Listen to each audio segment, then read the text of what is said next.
This video will help you sleep and relax. But before we begin, I would like to know which city you're from and what time you're watching this. Now, subscribe to the channel, relax, and let's begin. I've always loved thunderstorms. There was something comforting about being tucked safely inside while nature went wild outside. The sound of rain hitting the roof, the distant rumble of thunder. It was like nature's lullaby to me. I'd make hot chocolate, grab a blanket, and just chill on the couch watching the lightning flash through the windows. Storms were my thing. Well, they were, until last Friday. My parents had left that morning for their anniversary weekend at some bed and breakfast about 3 hours away. Dad had hesitated about leaving me alone with the forecast showing a big storm system moving in, but I convinced them I'd be fine. I was 17, for crying out loud, not some little kid afraid of thunder. Mom made me promise to keep my phone charged and call if anything happened, and they left around noon. The storm started rolling in around 8 p.m. I had the whole night planned out. I'd ordered pizza, queued up a bunch of shows I'd been wanting to watch, and was actually looking forward to having the house to myself during one of those epic summer thunderstorms. By 10, it was really going. Heavy rain pounding against the windows, wind making the trees scrape against the side of the house. Occasional bursts of thunder that I could feel in my chest. Around 11:30, I was deep into my third episode of some true crime show, half paying attention as I scrolled through my phone. The storm had settled into a steady downpour with occasional thunder, not as intense as earlier. I remember thinking I should probably head to bed soon since I had work the next day at the mall food court. Glamorous, I know. And then I heard it. 3 distinct knocks on our front door. At first I thought maybe it was just something blown against the door by the wind. We live in Meadowbrook, this super quiet suburb where nothing ever happens. Nobody would be out in this weather, and definitely not knocking on doors at nearly midnight. I paused my show and sat perfectly still, listening. There it was again. Knock, knock, knock. Deliberate. Someone was definitely at the door. My first thought was maybe my parents had come back early because of the storm, but they would have called, and they have keys. Maybe it was a neighbor with an emergency, a tree down, power out, something like that. I got up and went to the front window, staying to the side so I could peek through without being directly in front of it. What I saw made my stomach drop. There was someone on our porch, a tall figure in what looked like a dark raincoat with the hood pulled up, standing completely still right in front of our door. I couldn't see their face at all, just this broad-shouldered silhouette illuminated briefly by a flash of lightning. Something about them just felt wrong. They weren't shifting their weight or looking around like someone waiting for an answer would. They were just standing there, completely motionless, facing our door. The knocking came again, louder this time. Knock, knock, knock. I backed away from the window, my heart pounding. Every warning my parents had ever given me about not opening the door to strangers came flooding back. I retreated to the living room, wondering what to do. Maybe they'd just go away if I didn't answer. The knocking stopped. Relief washed over me for about 10 seconds until I heard something much worse, the sound of our front door handle jiggling. They were trying to get in. My hands started shaking so bad I could barely hold my phone. I dialed 911, pressing myself against the wall in the hallway where I could still see the front door but wouldn't be immediately visible if someone broke in. 911, what's your emergency? The operator sounded so calm, it was almost surreal compared to the panic I was feeling. Someone's trying to break into my house, I whispered, my voice cracking. I'm home alone and there's someone at my door trying to get in. What's your address? She asked, and I gave it to her, the words tumbling out between shallow breaths. Are you in a safe location within your home? She asked. I'm in the hallway, I said. I can see the front door. They're still there. I can see the handle moving. Is there somewhere more secure you can go? A room with a lock? I thought quickly. My bedroom door had a flimsy lock that wouldn't keep anyone out. The bathroom was the same. There's a closet in the hallway, I said. I could hide there. That sounds good. Take your phone with you and stay on the line. Officers are being dispatched to your location now. I slipped into the closet, pulling the door almost closed, but leaving the tiniest crack so I could hear what was happening. It was dark and smelled like the winter coats that were still hanging in there, even though it was summer. I crouched down behind them, trying to make myself as small as possible. From inside the closet, every sound seemed magnified. The storm outside, the blood rushing in my ears, and worst of all, the continued attempts at the front door. The handle would rattle, stop for a few seconds, then rattle again. Then I heard a scratching sound, like metal on metal. Were they trying to pick the lock? The police are on their way, the 911 operator reassured me, her voice so quiet I had to press the phone hard against my ear. Can you still hear the person at the door? Yes, I whispered. They're still trying to get in. Oh God, I think they're trying to pick the lock. Stay calm. The officers are about 4 minutes out. Are all your doors and windows locked? My stomach dropped. I had no idea. We always locked up at night, but had I checked everything after my parents left? I tried to remember if I'd gone around the house before settling in for the night. I think so, I said, my mouth dry. The back door might not be. I don't remember checking it. Stay where you are, she instructed. Do not leave your hiding place to check. The officers will be there very soon. Those 4 minutes were the longest of my life. The scratching at the front door stopped, and for a moment I thought maybe they'd given up. But then I heard a sound that made my blood run cold. A soft thud from somewhere toward the back of the house. Had they gone around to try the back door? Or a window? Our house isn't huge. A single-story ranch with 3 bedrooms. If someone got in, there weren't many places to hide for long. I pressed myself further back into the closet, burying myself behind the winter coats.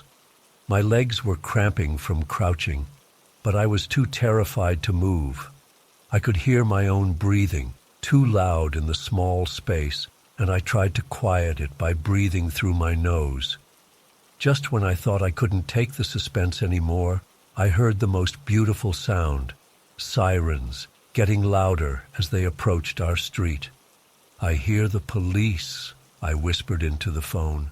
Good. Stay where you are until the officers come to get you. They know you're in the house hiding. The sirens got louder, then stopped right outside. I heard car doors slamming, voices calling out. Flashlight beams swept past the tiny crack in the closet door as officers entered the house. Police! Is anyone in the house? A male voice called out. I'm in the hallway closet, I yelled, my voice hoarse. The 911 operator told me to hide. Heavy footsteps approached, and the closet door opened. A police officer with a flashlight looked down at me, his face serious but kind. Are you Jordan? He asked, and I nodded, scrambling to my feet. My legs had fallen asleep, and I almost tumbled forward. Is he gone? I asked, looking past the officer toward the front door, which was now open with another officer standing there. We didn't see anyone when we pulled up, he said. The storm probably covered the sound of our approach until we were close. We've got officers checking the perimeter of the house and the neighborhood. Can you tell me exactly what happened? I told him everything while another officer checked the house, room by room. When I described the figure on the porch, and the attempts to get in, the officer's expression grew more concerned. "You did exactly the right thing," he said when I finished. "You didn't open the door, you called us right away, and you found a safe place to hide." The other officer returned and spoke quietly to the one interviewing me. I couldn't hear everything, but I caught phrases like signs of attempted entry and back door. "What is it?" I asked, my heart starting to race again. "Did they try to get in the back?" The officer who'd found me in the closet nodded. "There are tool marks on both your front and back door locks. Whoever it was definitely tried to get in, and they knew what they were doing. It wasn't just some random person seeking shelter from the storm." I felt sick. "But they didn't get in, right?" "No, they didn't get in," he confirmed. "But I'd like to take a look at your doors and windows, make sure everything is secure before we leave." They checked every entry point in the house while I called my parents. Mom answered on the first ring, as if she'd been sleeping with her phone in her hand. "Jordan, is everything okay?" Her voice was instantly alert despite it being after midnight. "Not really," I said, and then burst into tears as the fear and adrenaline caught up with me. I managed to explain what had happened between sobs. "We're coming home right now," she said immediately. "Stay with the police until we get there." "Ma'am, this is Officer Reeves," the policeman said, gently taking my phone. "Your son is safe. We're going to stay with him until you arrive, and we'll have patrols monitoring your street throughout the night." While we waited for my parents, the officers told me something that made this whole thing even more terrifying. Apparently, there had been a string of break-ins in communities about 20 minutes from ours, all following the same pattern. Homes targeted during storms, specifically going after houses where it looked like only one person was home. The burglar used the noise of the storm to mask the sounds of breaking in. "These weren't just burglaries," Officer Reeves said carefully, clearly choosing his words. "The homeowners who were present during the break-ins were also assaulted. That's why we responded so quickly to your call." I felt cold all over, thinking about that hooded figure standing on our porch, so still and patient, waiting for a chance to get in. If I had answered the door. My parents got home in record time, probably breaking every speed limit along the way. Mom hugged me so tight I could barely breathe, and Dad kept thanking the officers while looking like he was about to either cry or punch a wall. The police stayed for a bit longer, giving my parents information about the other break-ins and suggesting some additional security measures. They said they'd increase patrols in our neighborhood for the next few weeks. That was 3 days ago. We've since installed security cameras, motion sensor lights, and Dad added extra deadbolts to all the doors. Mom wanted me to sleep in their room the first couple nights, but I insisted on staying in my own bed. I regretted that decision when another storm rolled through last night, and every gust of wind made me jump. The police haven't caught whoever it was. They found some footprints in the mud by our back door, but the rain had mostly washed them away. They think he fled through the wooded area behind our house when he heard the sirens. I keep thinking about how close it was. If I had been just a little more careless, if I'd opened the door thinking it was a neighbor, or if I hadn't locked the back door, things could have ended very differently. I used to love thunderstorms. Now, every time it rains, I check the locks twice and sleep with my phone right next to my pillow. I don't think I'll ever hear a knock at the door the same way again. I still get chills when I hear tapping sounds at night. It's been 4 months, but I can't shake what happened. I've never written this down before, and I'm honestly not sure if it'll help or just make me relive it all over again.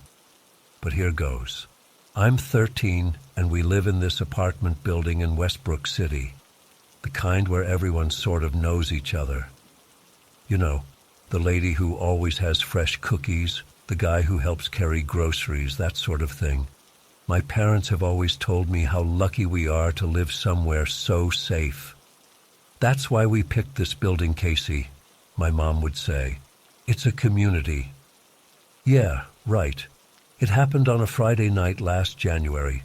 My parents, Elena and Miguel, yeah, I call them by their first names sometimes, sue me, had reservations at that new place downtown they'd been dying to try. Mom had been talking about it for weeks. Authentic Spanish cuisine, just like your abuela used to make. They don't go out much, both working crazy hours, so I was happy for them. We'll be back by 11, Mom said, fixing her earring in the hallway mirror. There's pizza money on the counter, no answering the door to strangers. Dad ruffled my hair. You know the drill, buddy. Call if you need anything. I remember rolling my eyes. I'm 13, not 5. Go have fun. Once they left, I did what any kid would do, cranked up my PlayStation and dove into the new game I'd been saving. The apartment felt awesome with the place to myself, no one telling me to turn the volume down or to sit further from the screen. I must have been playing for about 2 hours when I first heard it. A light tapping sound from somewhere outside our apartment. At first, I ignored it. In a building this old, random noises are normal. Pipes knocking, people walking, whatever. But then it got louder, more intentional, like someone was actually tapping on something. I paused my game and listened. Tap, tap, tap. Pause. Tap, tap, tap. It was coming from the hallway outside our front door. My first thought was that maybe my parents had forgotten their keys, but they would have called or texted.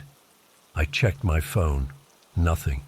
The tapping continued, getting more irregular. Sometimes fast, sometimes with long pauses in between. I remember thinking maybe it was Mrs. Geller from 4B. She sometimes gets confused and tries the wrong apartment. But something about the rhythm felt wrong, unsettling. I turned the volume on my game way down and tried to focus, but the tapping wouldn't stop. It was like it was calling to me, demanding my attention. After about 10 minutes, I couldn't take it anymore. I had to know what was making that sound. I crept to our front door, careful to avoid the squeaky floorboard right in the middle of our living room. The peephole in our door is set kind of low. My mom is short, so I didn't even have to stand on tiptoe to look through it. What I saw made my stomach drop. It was Mr. Davis from apartment 4F, about 4 doors down. I didn't know him well. He was this skinny old guy who rarely left his apartment. My parents would say hello if we passed him, but he'd usually just nod or mumble something. Dad once mentioned he thought Mr. Davis was a veteran who kept to himself. But the Mr. Davis in our hallway didn't look anything like the quiet old man I occasionally glimpsed. His normally neat white hair was sticking up in all directions, like he'd been pulling at it. His clothes, a button-up shirt and slacks, were rumpled and stained with something dark. And his face was what really scared me. His eyes were wide open, bloodshot, darting around like he was seeing things that weren't there. He was muttering to himself, words I couldn't make out through the door. I watched, frozen, as he moved from one apartment door to the next, trying the handles. Not knocking, actually trying to open them. When one wouldn't open, he'd make this frustrated grunt and move to the next one. He was working his way down the hall toward our apartment. My heart was pounding so hard I could feel it in my throat. I backed away from the door, trying to decide what to do. Call my parents? Call 911? Before I could decide, there was a much louder sound. Mr. Davis had reached our door and was now pounding on it with his fist. "Let me in," he shouted, his voice raspy and desperate. "I know you're in there. Let me in." I jumped back, nearly tripping over our shoe rack. The pounding continued, getting more frantic. "They're coming! You have to let me in!" he screamed, rattling our doorknob violently. I ran to the kitchen and grabbed my phone with shaking hands. I called my mom first. I don't know why, I just did. It rang 4 times before she answered. "Casey, everything okay?" She had to almost shout over restaurant noise. "Mom," I whispered, ducking down behind the kitchen counter as the pounding continued. "Mr. Davis is trying to get into our apartment. He's acting crazy." "What? I can barely hear you. Did you say Mr. Davis?" "He's pounding on our door." My voice cracked. "He keeps saying, 'Let me in,' and they're coming. He tried all the other apartments too. I'm scared." I heard her relay this to my dad, their voices urgent. Then my dad was on the phone. "Casey, listen to me. Is the door locked?"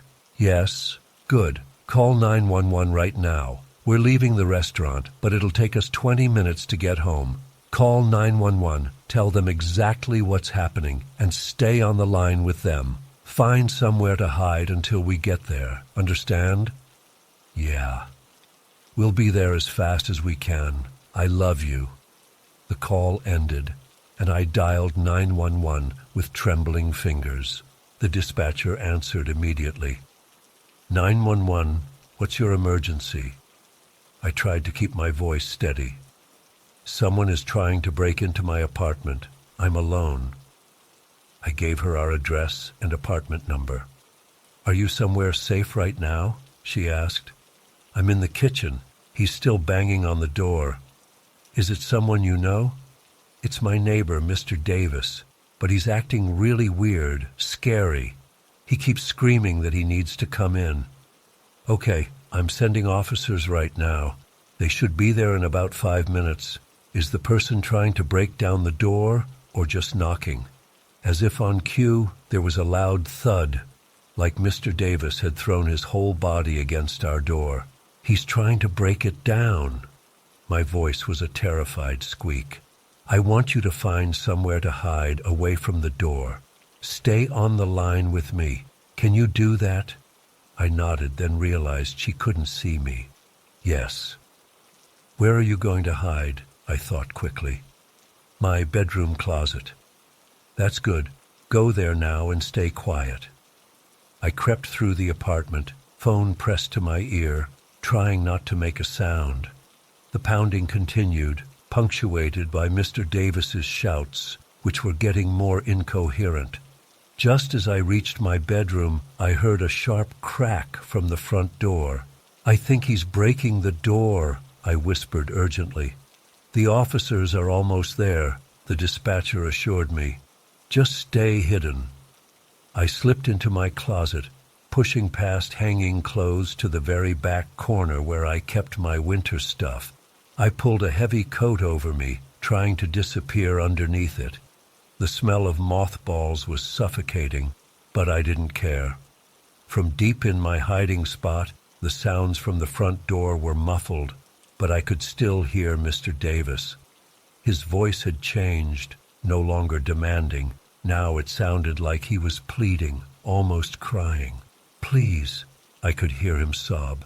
"They're in the walls. They're going to get me. Please let me in." Then his tone would shift again, turning angry. "I know you're in there. Why won't you help me?" The dispatcher kept talking to me, her calm voice the only thing keeping me from completely losing it. "You're doing great, Casey. The officers are in your building now. Just stay where you are until they tell you it's safe." I don't know exactly how long I was in that closet. It felt like hours, but it was probably only about 10 minutes. I heard sirens outside, then heavy footsteps in the hallway, authoritative voices. "Sir, I need you to step away from the door." Mr. Davis's response was unintelligible, just angry, frightened sounds. More voices, a scuffle, then someone knocking on our door, a different kind of knock, professional, measured.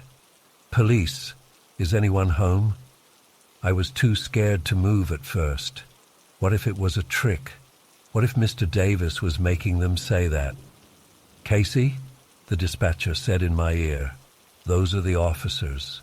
You can come out now." I crawled out from under the coat. my legs numb from staying crouched for so long. I crept to my bedroom door and called out, my voice small. "I'm here. This is Officer Ramirez with Westbrook PD. Are you Casey? Are you alone in the apartment?" "Yes." "Can you come to the door? It's safe now." I walked slowly to our front door, legs still shaky. Through the peephole, I could see 2 police officers in uniform. Beyond them, more officers were restraining Mr. Davis, who was still struggling and shouting. I unlocked the door, chain still attached, and opened it a crack. The female officer showed me her badge. "Are you okay? Are you hurt?" I shook my head. "I'm okay. My parents are on their way home." She nodded. "We'll wait with you until they get here. Can you let us in?" I closed the door to undo the chain, then opened it fully. As soon as I did, I noticed the damage. Deep scratches around the lock, a crack in the frame, where it looked like something had splintered the wood. It hadn't been my imagination. He really had been trying to break our door down. The officers came inside and Officer Ramirez led me to the couch. "You did everything right," she said. "Calling 911, hiding, staying quiet, that was really brave." I didn't feel brave. I felt like I might throw up. From the open door, I could see them putting Mr. Davis on a stretcher. He wasn't fighting anymore. He looked sedated, his eyes half closed. As they wheeled him past our door, his head lolled to the side, and for a second, his eyes met mine. There was no recognition there, just emptiness. It was somehow worse than the wild-eyed stare from before. My parents burst in about 5 minutes later, Mom practically pushing past the officer at the door. She pulled me into a hug so tight I could hardly breathe, while Dad talked to the police. That night, after the officers left, my parents tried to explain what happened. Apparently, Mr. Davis had schizophrenia. He'd been living independently for years, doing okay on his medication. But sometimes he'd stop taking it, and then nights like this happened. The building manager knew about his condition, but hadn't warned any of the residents because of privacy concerns. "He wasn't trying to hurt you," Mom said, stroking my hair as we sat on my bed. "He was scared of things that weren't real. The police took him to get help." I nodded, but it didn't make me feel better. I couldn't forget the look on his face, the desperation in his voice when he screamed that they were coming. In his mind, the danger had been real. Dad slept on our couch for the next week, just in case. They installed a new, better door with 3 locks. The building manager sent a formal apology letter. Mr. Davis's nephew came and cleared out his apartment 2 weeks later. I overheard him telling my mom that his uncle would be living in a supervised setting from now on. Everything went back to normal, except it didn't. Not for me. I still flinch when I hear unexpected knocking. I check the peephole obsessively whenever I'm home alone. I lie awake sometimes, listening for tapping in the hallway. My parents keep saying it was just a one-time thing, that Mr. Davis was sick and needed help, that I'm completely safe now. Maybe that's true, but I can't stop thinking about how before that night, I thought I knew all the dangers in the world, strangers, burglars, fires. No one ever warned me that danger could look like Mr. Davis. A familiar face turned unrecognizable by whatever was happening in his mind. Everyone in our building still smiles and says we're a community. I smile back, but I don't believe it anymore. Now I know that behind every apartment door, there might be someone like Mr. Davis, someone fighting battles I can't see, until suddenly I can, and that's the thing that still keeps me up at night.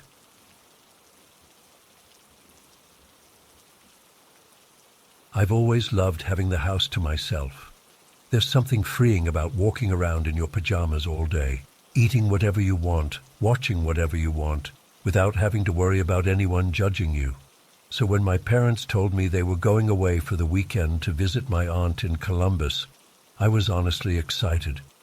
At 17, I was perfectly capable of taking care of myself for a couple days, and I had been looking forward to the peace and quiet. Friday was awesome. I ordered pizza, binged some shows I'd been wanting to watch, played video games until like 4 a.m., and then slept in until noon on Saturday. Just the perfect lazy day, you know? Saturday afternoon, I decided to bake some chocolate chip cookies, partly because I was craving something sweet, but also because I figured the house would smell nice and homey. There's something comforting about the smell of fresh baked cookies, especially when it's starting to get dark outside. It was early October, and the sun was setting earlier each day. By 6 p.m., it was already getting dark, and I could hear the wind picking up outside. The trees in our backyard were shedding their leaves, and a few branches scraped against the side of the house occasionally. I didn't think much of it. Our house in Oakwood Terrace is pretty old, and it makes all kinds of noises. Creaking floorboards, groaning pipes, the usual stuff. You get used to it after a while. I'd been planning a little horror movie marathon for myself. I know it sounds stupid to watch scary movies when you're home alone, but I'd always enjoyed the thrill, and I figured the cookies would help keep me company. I settled on the couch with my plate of still warm cookies, pulled a blanket over my legs, and started the first movie around 7:30. Everything was fine for the first hour or so. The movie was pretty good, one of those psychological thrillers that keeps you guessing. I was completely absorbed in it when I first heard the sound. It was faint at first, just barely audible over the movie, a soft rhythmic tapping. Tap, tap, tap. I paused the movie and listened. Tap, tap, tap. It was coming from the front door. I checked my phone, no notifications about any deliveries, and it was way too late for packages anyway. My friends knew my parents were out of town, but nobody had mentioned coming over. For a second I wondered if my parents had come home early, but they would have just used their key. I tried to rationalize it. Maybe it was just a branch hitting the porch overhang. Maybe it was the wind, knocking our Halloween wreath against the door. I tried to go back to my movie, but the tapping continued, becoming slightly more insistent. Tap, tap, tap, tap, tap, tap. I muted the TV completely and just listened.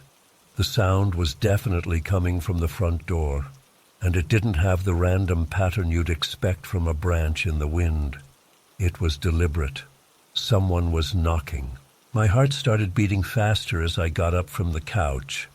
I grabbed my phone just in case and slowly walked to the front door. We have one of those peepholes, so I figured I could check who was there without opening the door. I approached quietly, trying not to make the floorboards creak. When I got to the door, I took a deep breath and looked through the peephole. There was nobody there. I pulled back, confused. The tapping had stopped the moment I reached the door. I stood there for a minute, wondering if I had imagined it all. Maybe it was just the house settling or something from the movie that I thought was real. I was about to turn around and go back to the couch when something made me look through the peephole one more time, scanning the porch more carefully. Still nothing, just our empty porch, dimly lit by the porch light and the darkness beyond. I shook my head and went back to the couch, unpausing my movie. But I couldn't focus anymore.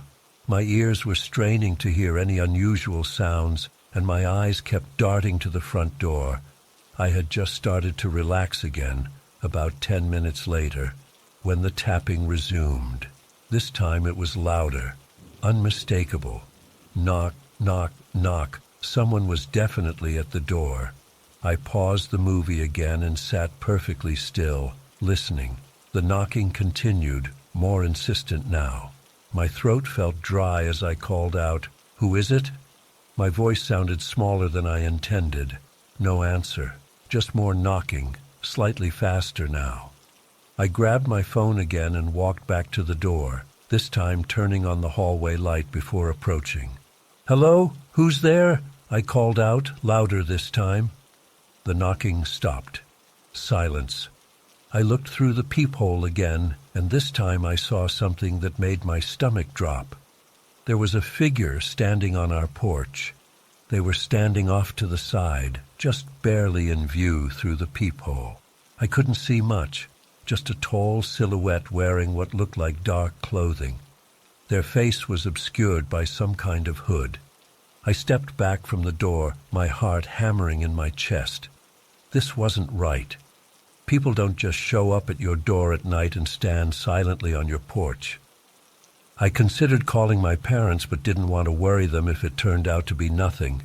Instead, I called out again, "Can I help you?" No response. Then the knocking started again, harder this time. My hands were shaking as I unlocked my phone. I wasn't taking any chances. I opened the door a tiny crack, keeping the chain lock engaged, and peered out.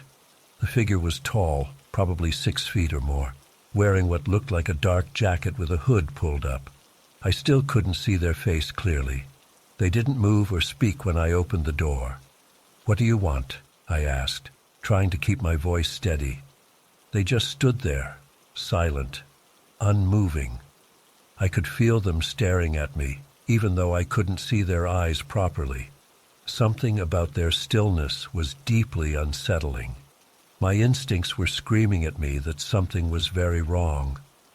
I slammed the door shut and locked it, then immediately called 911. My hands were shaking so badly I had to try twice to hit the right numbers. When the operator answered, I tried to keep my voice calm as I explained the situation. "There's someone at my door. They won't say who they are or what they want.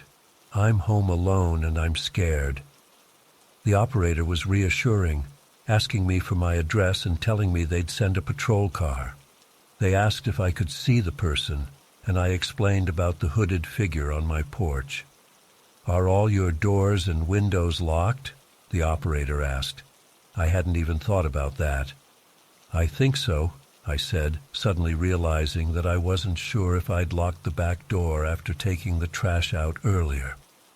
"Stay on the line with me," the operator said. "Go check your doors and windows, but stay away from the front door." I kept the phone pressed to my ear as I moved through the house, checking locks. The kitchen window was secure, as was the side door. When I reached the back door, I felt a wave of relief when I found it locked. But as I was standing there, I heard it, the same tapping sound, but now it was coming from the back door. My blood ran cold. "They're at my back door now," I whispered into the phone. "The officers are on their way," the operator assured me. "They should be there in about 5 minutes. Find a secure room, if you can." I backed away from the back door and headed upstairs to my parents' bedroom. They have a solid door with a lock, and I figured it would be the safest place. But as I was crossing through the living room, I heard another sound, tapping, but this time from the window. I froze, not daring to look. The tapping moved from one window to another, circling the house. Whoever was out there was trying every possible entrance. I ran up the stairs, locked myself in my parents' room, and wedged a chair under the doorknob for good measure. "I think they're trying to get in," I told the operator, my voice cracking. "They're tapping on all the windows." "Stay where you are," the operator said firmly. "The officers are almost there."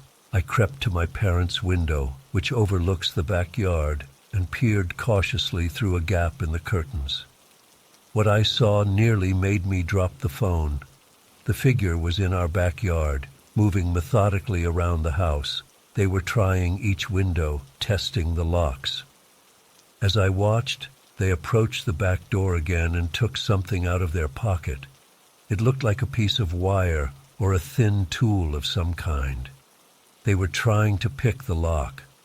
They're trying to pick the back door lock, I whispered urgently into the phone.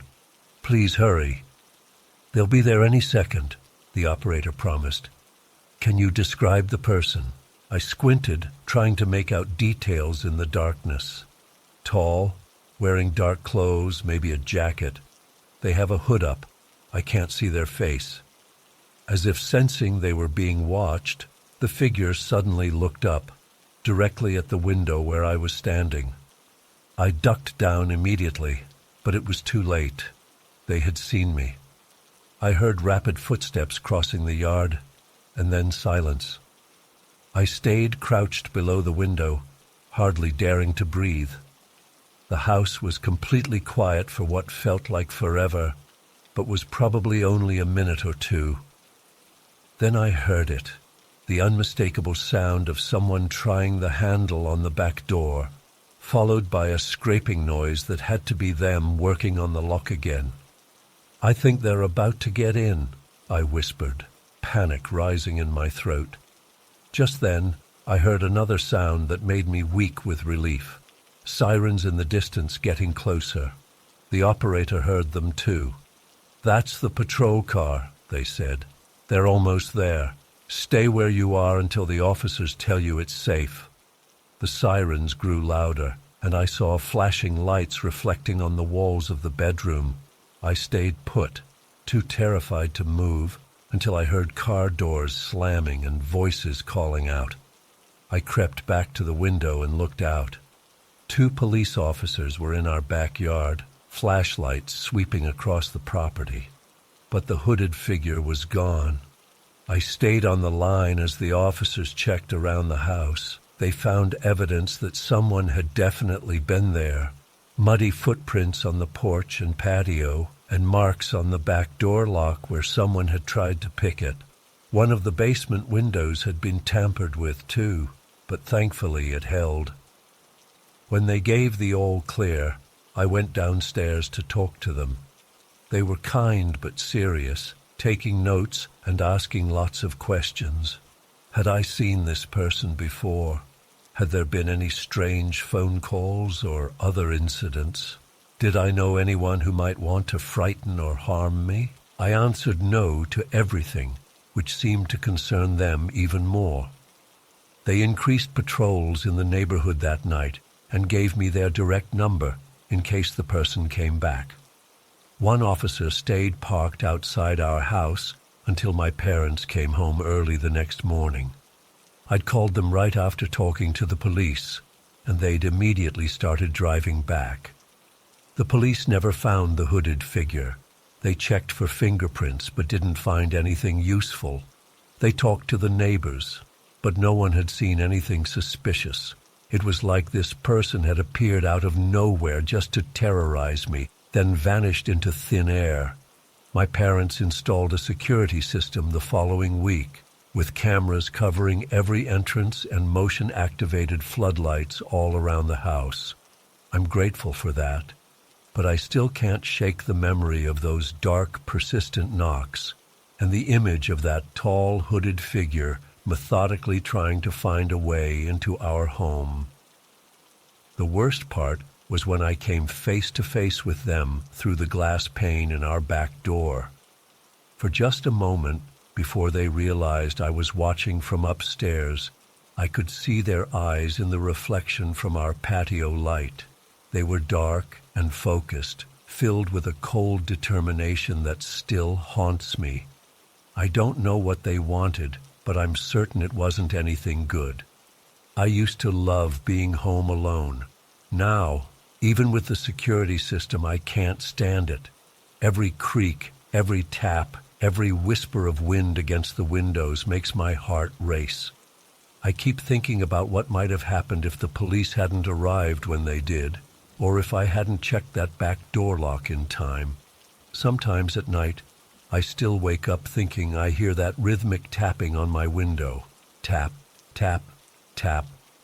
And I wonder if they're still out there somewhere, waiting for another opportunity to try again.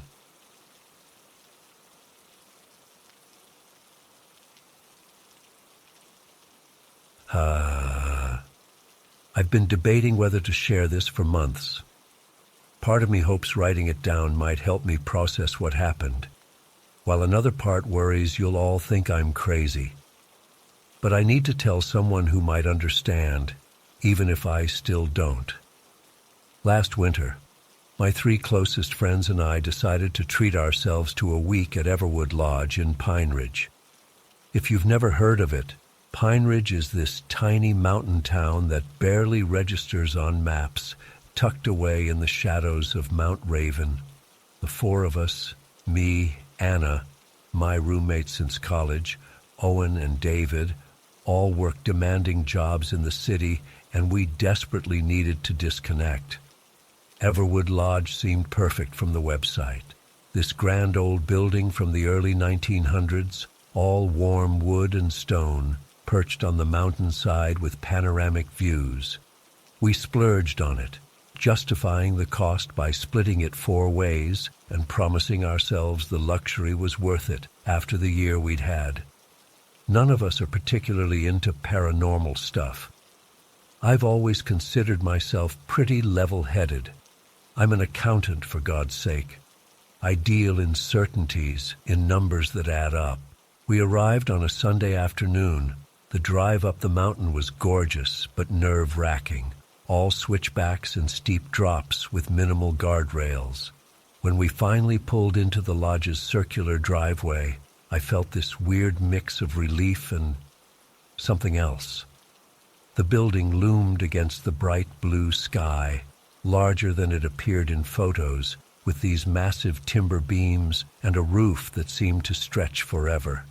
Snow blanketed everything, pristine white against the dark wood. Inside, the lobby took my breath away. A cathedral ceiling with exposed beams, an enormous stone fireplace that looked like it could swallow a small car, and these antique furnishings that somehow didn't feel stuffy. The receptionist, a younger guy named Tyler, checked us in efficiently, mentioning that the lodge wasn't fully booked, just us and 3 other couples scattered throughout the building. He gave us a brief history spiel that I only half listened to, something about the original owner being a lumber baron who'd built it as a mountain retreat. Our rooms were on the 3rd floor, Anna and I sharing one with twin beds and Owen and David in another across the hall. The rooms were beautiful, plush beds with thick quilts, antique furniture, and windows that framed the mountains perfectly. No TVs, but we hadn't come for that anyway. The first 3 days were everything we'd hoped for. We skied during the day. The lodge had a shuttle to the nearby slopes, and in the evenings, we gathered in what they called the Grand Room, this massive shared space with that incredible fireplace always burning. We'd drink hot chocolate spiked with whiskey, our little secret, play board games, and occasionally chat with other guests. It was the definition of cozy. The weather forecast had mentioned potential snow on Thursday, but nobody seemed concerned. This was a ski lodge, after all. But when we woke up that morning, what was happening outside wasn't just snow. It was a full-blown blizzard. Visibility was maybe 10 feet, the wind howling against the windows like it had a personal vendetta. The shuttle service was canceled, obviously, and Tyler apologetically informed us that the road down the mountain was temporarily closed. We weren't bothered, honestly. Being trapped in a luxury lodge seemed like part of the experience. We spent the day reading by the fire, playing more games, and enjoying the forced relaxation. By late afternoon, though, I started noticing something odd. At first, it was just a feeling of being watched. I'd look up from my book and scan the room, but nothing seemed out of place. Then, while getting more coffee from the self-serve station near the dining area, I glimpsed movement in the hallway that leads to the east wing. Just a shadow, really, but it moved in a way that didn't seem right. Not like someone walking, more like someone sliding or gliding. I mentioned it casually to Anna when I got back to our table. "This place is giving me the creeps today." "It's the storm," she said reasonably. "Makes everything feel more isolated and spooky." I tried to shake it off, but throughout the day I kept seeing that same movement in my peripheral vision. By dinner, I was genuinely unsettled, but trying hard not to show it. We ate in the lodge's restaurant, a rustic space with too many taxidermied animal heads for my taste. The food was excellent, but I couldn't stop glancing over my shoulder. That night, trying to fall asleep was impossible. The wind had gotten even worse, rattling the old windows in their frames. Anna fell asleep immediately. She could sleep through a nuclear blast, but I tossed and turned, too aware of every creak in the floorboards, every gust that made the building groan. I must have finally dozed off around 1 a.m., because the next thing I knew, I was jolted awake by freezing air on my face.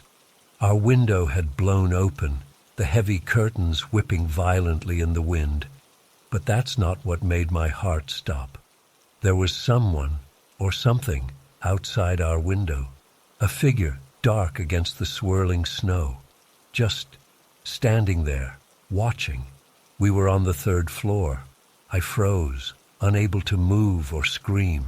The figure was shaped like a man, but something was wrong about the proportions. His shoulders seemed too broad, his arms too long. And his face, I couldn't make out features exactly, but where his eyes should be, there were just these dark, hollow spaces. After what felt like forever but was probably only seconds, I managed to whisper Anna's name urgently. She stirred, muttering something about it being too early. "Anna!" I hissed louder. "There's someone outside our window."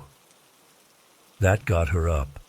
She squinted toward the window, the color draining from her face when she saw it still wide open, snow dusting the floor beneath it. "Where?" she asked, scrambling out of bed to stand beside me. But when I looked back, the figure was gone. Anna helped me force the window shut, both of us struggling against the wind. "It was probably just snow on the branches," she said, though her voice shook slightly. "Your mind playing tricks. That tree out there does kind of look humanoid." I let her rationalize it, wanted to believe her explanation, but I knew what I'd seen, and it hadn't been a tree. Neither of us got much sleep after that. When morning finally came, we found Owen and David in the dining room, happily demolishing plates of pancakes and bacon. The storm had weakened overnight, though the road remained closed. I told them about what happened, trying to sound casual, but my voice kept catching. Owen immediately went into protective mode. "Let's check out your window. Maybe there's a ledge or something that explains it." The 4 of us trooped back upstairs.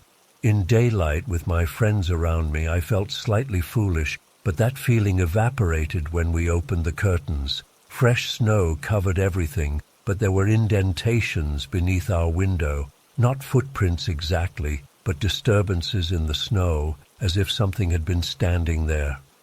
And there was absolutely no ledge, no tree branch, nothing that could explain a human presence outside a 3rd-story window during a blizzard. David, always the skeptic, suggested it could be snow that had fallen from the roof and made the pattern. I wanted to believe him, but deep down, I knew better. We stayed together the rest of the day, which helped calm my nerves. The storm had mostly passed, leaving behind that eerie stillness that follows heavy snow. More guests emerged from their rooms, everyone sharing storm stories over breakfast and lunch. That's when we met Margaret. She was this tiny elderly woman, probably in her early 80s, with a head of perfectly coiffed silver hair. She wore a lodge uniform, but unlike the other staff, she moved with the confidence of someone who belonged there completely. She approached our table during afternoon tea, asking if we were enjoying our stay with a knowing look that made me uneasy. "Mostly," I answered honestly, though I had a bit of a scare last night. I hadn't planned to tell her, but something in her eyes invited confidence.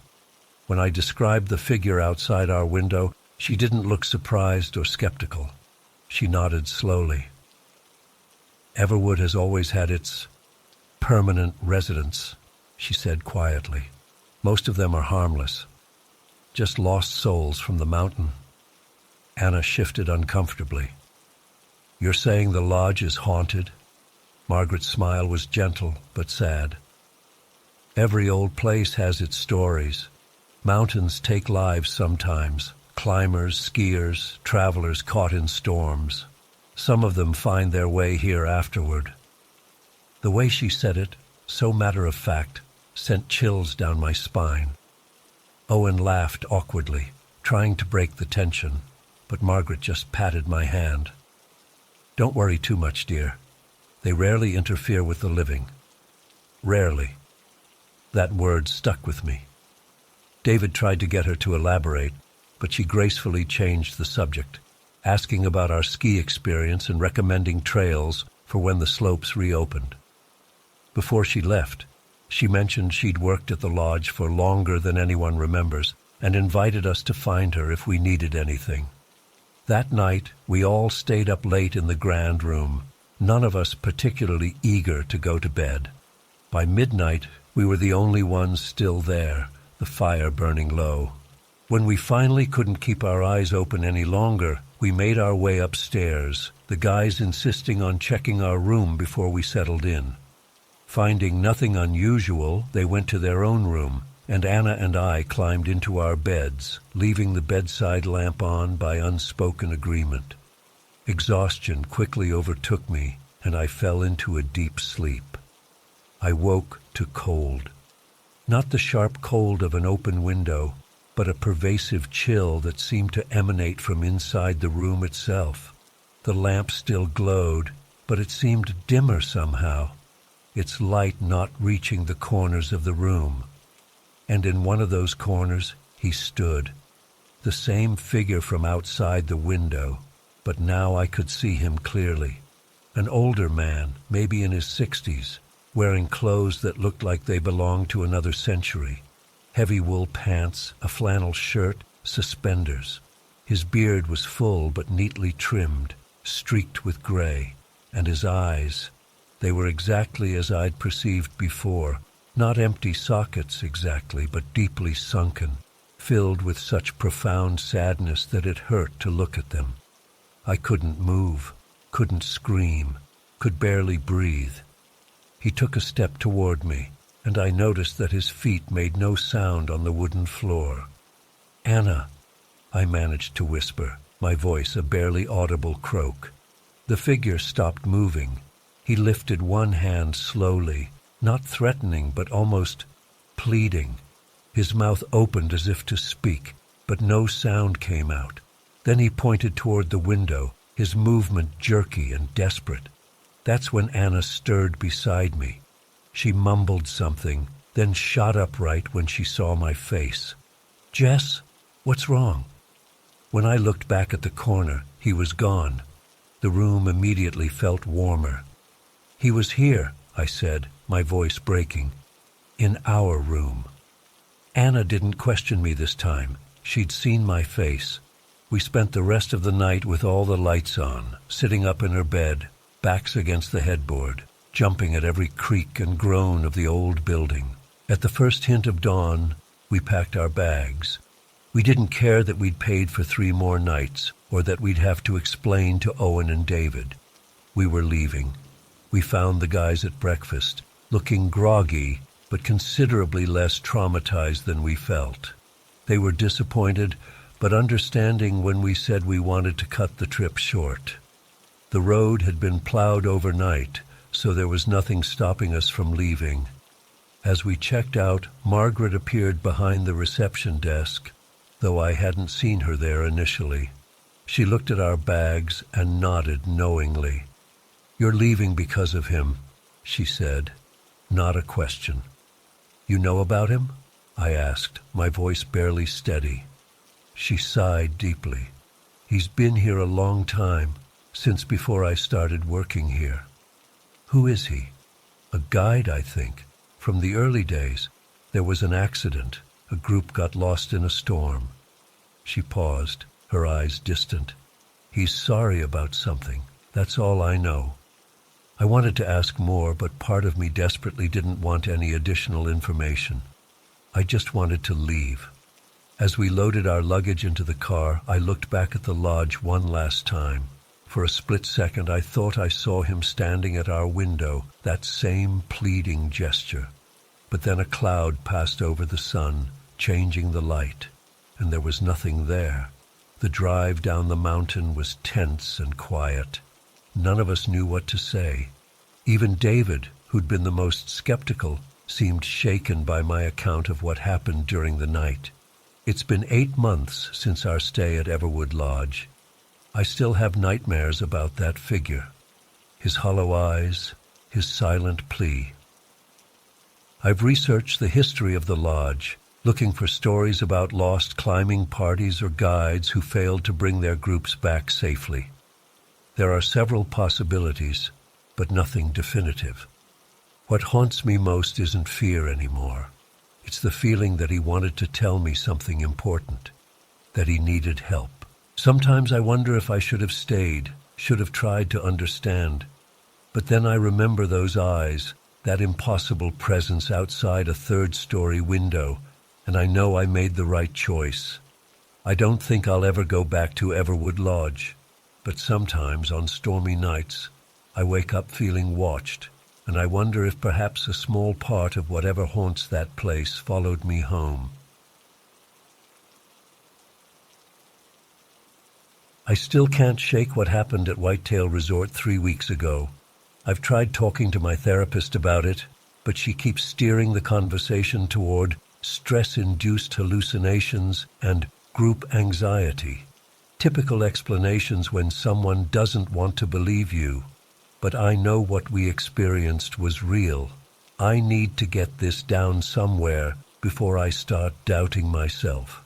It was supposed to be the perfect getaway. Me, Natalie, Robert, and John had been planning this ski trip to Frost Hollow for months. We're all decent skiers, except for John, who's basically Olympic level, and we needed a break from our jobs and regular lives. Frost Hollow is this tiny mountain community about 5 hours from where we live. It's not one of those fancy resorts with heated pools and spas. It's more authentic, with cabins dotted around the main lodge and slopes that aren't crawling with tourists. The first 2 days were exactly what we needed. We hit the slopes early, challenging each other to more difficult runs.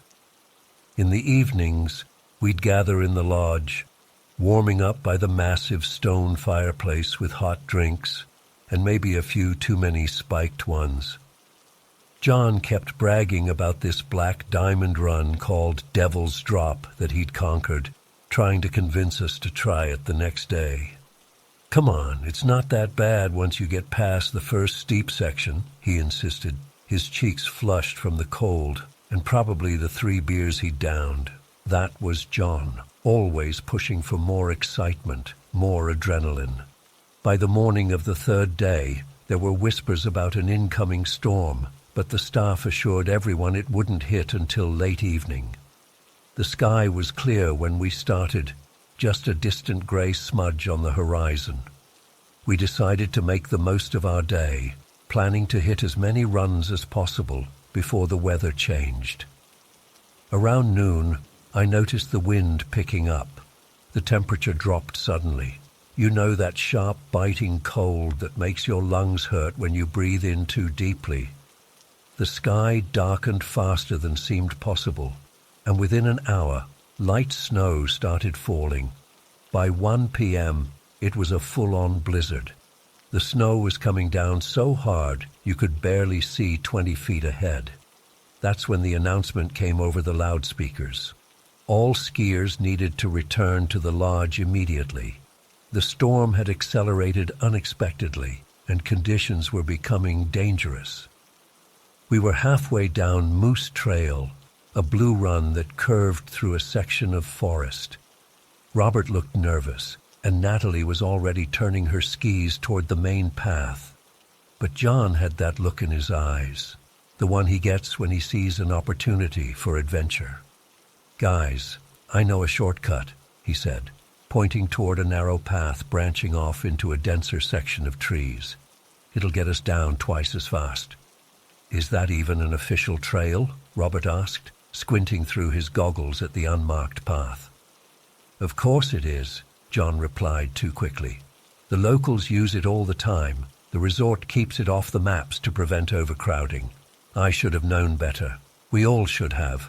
But John has this way of making bad ideas sound reasonable, and the visibility was getting worse by the minute. So we followed him. The shortcut was immediately sketchy, narrower than any official trail would be, with tree branches hanging low enough that we had to duck. The snow was getting deeper by the minute, and the wind howled through the trees, creating this eerie whistling sound. The temperature seemed to drop with every yard we skied. After about 10 minutes on this path, I realized I couldn't hear John's skis anymore. He'd been leading, with me behind him, then Natalie and Robert bringing up the rear. I stopped and called out, "John, you still ahead?" No answer. I turned back to Natalie and Robert. "Did you guys see where John went?" They both shook their heads, looking around with growing concern. The snow was coming down in thick curtains now, making it impossible to see very far in any direction. "John!" I shouted as loudly as I could, but the wind swallowed my voice. We called for him repeatedly, becoming more frantic with each unanswered shout.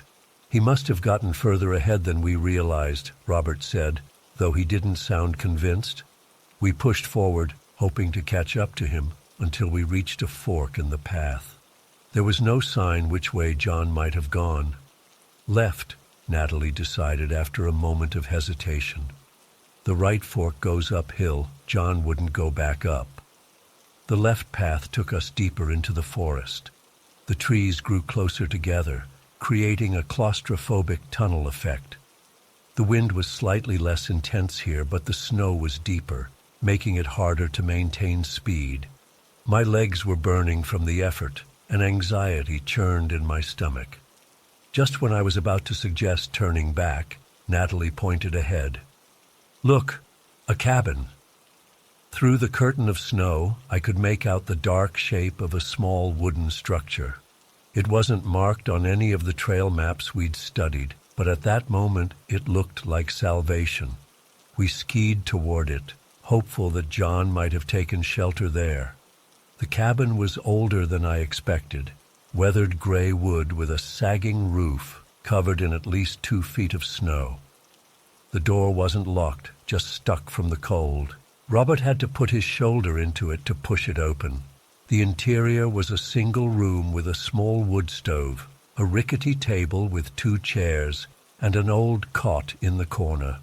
No electricity, no plumbing, just 4 walls and a roof to keep out the elements, and no John. "What is this place?" Natalie asked, looking around at the sparse furnishings. There was a thin layer of dust on everything, but not as much as you'd expect from a truly abandoned building. "Probably a shelter for emergencies," Robert said, examining the wood stove. "Or maybe for Forest Service workers." I tried my phone again, still no signal. "We need to decide what to do," I said. "Do we wait here for the storm to pass or keep looking for John?" "He could be hurt," Natalie said, her voice tight with worry. "If he fell or hit a tree." The unspoken end to that sentence hung in the air. In these temperatures, an injured person wouldn't last long. While Robert checked if there was any dry wood for the stove, Natalie walked to the single window, wiping away the condensation to look outside. Suddenly she gasped, "There are tracks, fresh ski tracks leading away from the cabin." We rushed outside. Sure enough, there was a single set of ski tracks, partially filled with fresh snow but still visible, leading away from the cabin and deeper into the woods. "It has to be John," I said. "No one else would be crazy enough to be out in this." We decided to follow the tracks, but agreed to stick together no matter what. The path led us even deeper into the forest, away from any trails I recognized. The trees grew impossibly thick here, old-growth pines that blocked what little daylight remained. Even with our headlamps on, visibility was terrible. After what felt like an eternity, but was probably only 20 minutes, Natalie spotted something ahead. A dark shape slumped against a tree. "John!" Robert called out, skiing ahead of us. It was him, sitting with his back against a massive pine, his skis removed and placed neatly beside him. He looked up as we approached, his face alarmingly pale except for bright red patches on his cheeks and nose, the beginning stages of frostbite. "Took you guys long enough," he said, attempting a smile that didn't reach his eyes. "What the hell happened?" I asked, kneeling beside him. "Why did you leave the trail?" John's expression changed, becoming guarded. "I saw someone." "Another skier?" Robert asked, already preparing to help John to his feet. "I don't know," John said, his voice uncharacteristically quiet. "They were far ahead on the trail, just standing there watching me. I called out, but they turned and skied away. I followed, thinking they might know the way back to the main runs." "Why would you follow a stranger deeper into the woods during a blizzard?" Natalie asked, the anxiety making her voice sharp. John looked at her, then at each of us in turn, his expression dead serious. "Because every time I stopped, I'd turn around and see them standing behind me instead. But whenever I'd try to get a better look, they'd disappear." A chill that had nothing to do with the temperature ran through me. "You're delirious," Robert said firmly. "You've got the beginning stages of hypothermia. We need to get you back to the lodge." John shook his head slowly. "I'm not delirious, and it's still out there, watching." I tried to laugh it off while helping him get his skis back on. "Come on, man. You're scaring Natalie." "I'm fine," Natalie snapped, but I noticed she kept looking over her shoulder as we prepared to head back. With John back on his skis but clearly struggling, we retraced our path to the cabin. The wind had picked up again, howling through the trees with an almost human quality that set my teeth on edge. We'd take brief breaks to make sure John was keeping up, and during one of these stops, I swear I heard something moving in the woods beside us. Not the wind, but deliberate movement, like someone paralleling our path. "Did you hear that?" I whispered to Robert. He nodded, his expression grim. "Probably just an animal." "In this storm?" He didn't answer. We reached the cabin and paused only long enough to check our bearings before continuing. None of us suggested staying there any longer than necessary. Something about the place felt wrong now, like we were trespassing. The journey back was a nightmare. The storm had intensified, the temperature had plummeted further, and darkness was falling. Our headlamps created small cones of light that seemed to make the surrounding darkness even more impenetrable. John kept falling behind, and twice when I turned back to check on him, I caught him staring off into the trees with a look of absolute terror on his face. The second time, I skied back to him. "What do you keep seeing?" He wouldn't look at me. "It's there, just at the edge of the light, watching, following." I followed his gaze but saw nothing except snow and trees. "There's nothing there, John. You're exhausted and cold." "It only shows itself to me," he muttered. "It chose me." I grabbed his arm. "Stay with us. Don't look for it anymore." He nodded, but his eyes kept drifting back to the dark spaces between the trees. About a mile from the main trails, we heard a sound that froze us in place, a long, low whistle that couldn't possibly have been the wind. It came from somewhere to our left, then seemed to answer itself from the right. "Go," Robert said urgently. "Don't stop for anything." We pushed forward as fast as John could manage. My thighs were burning, my lungs raw from the cold air, but fear drove me forward.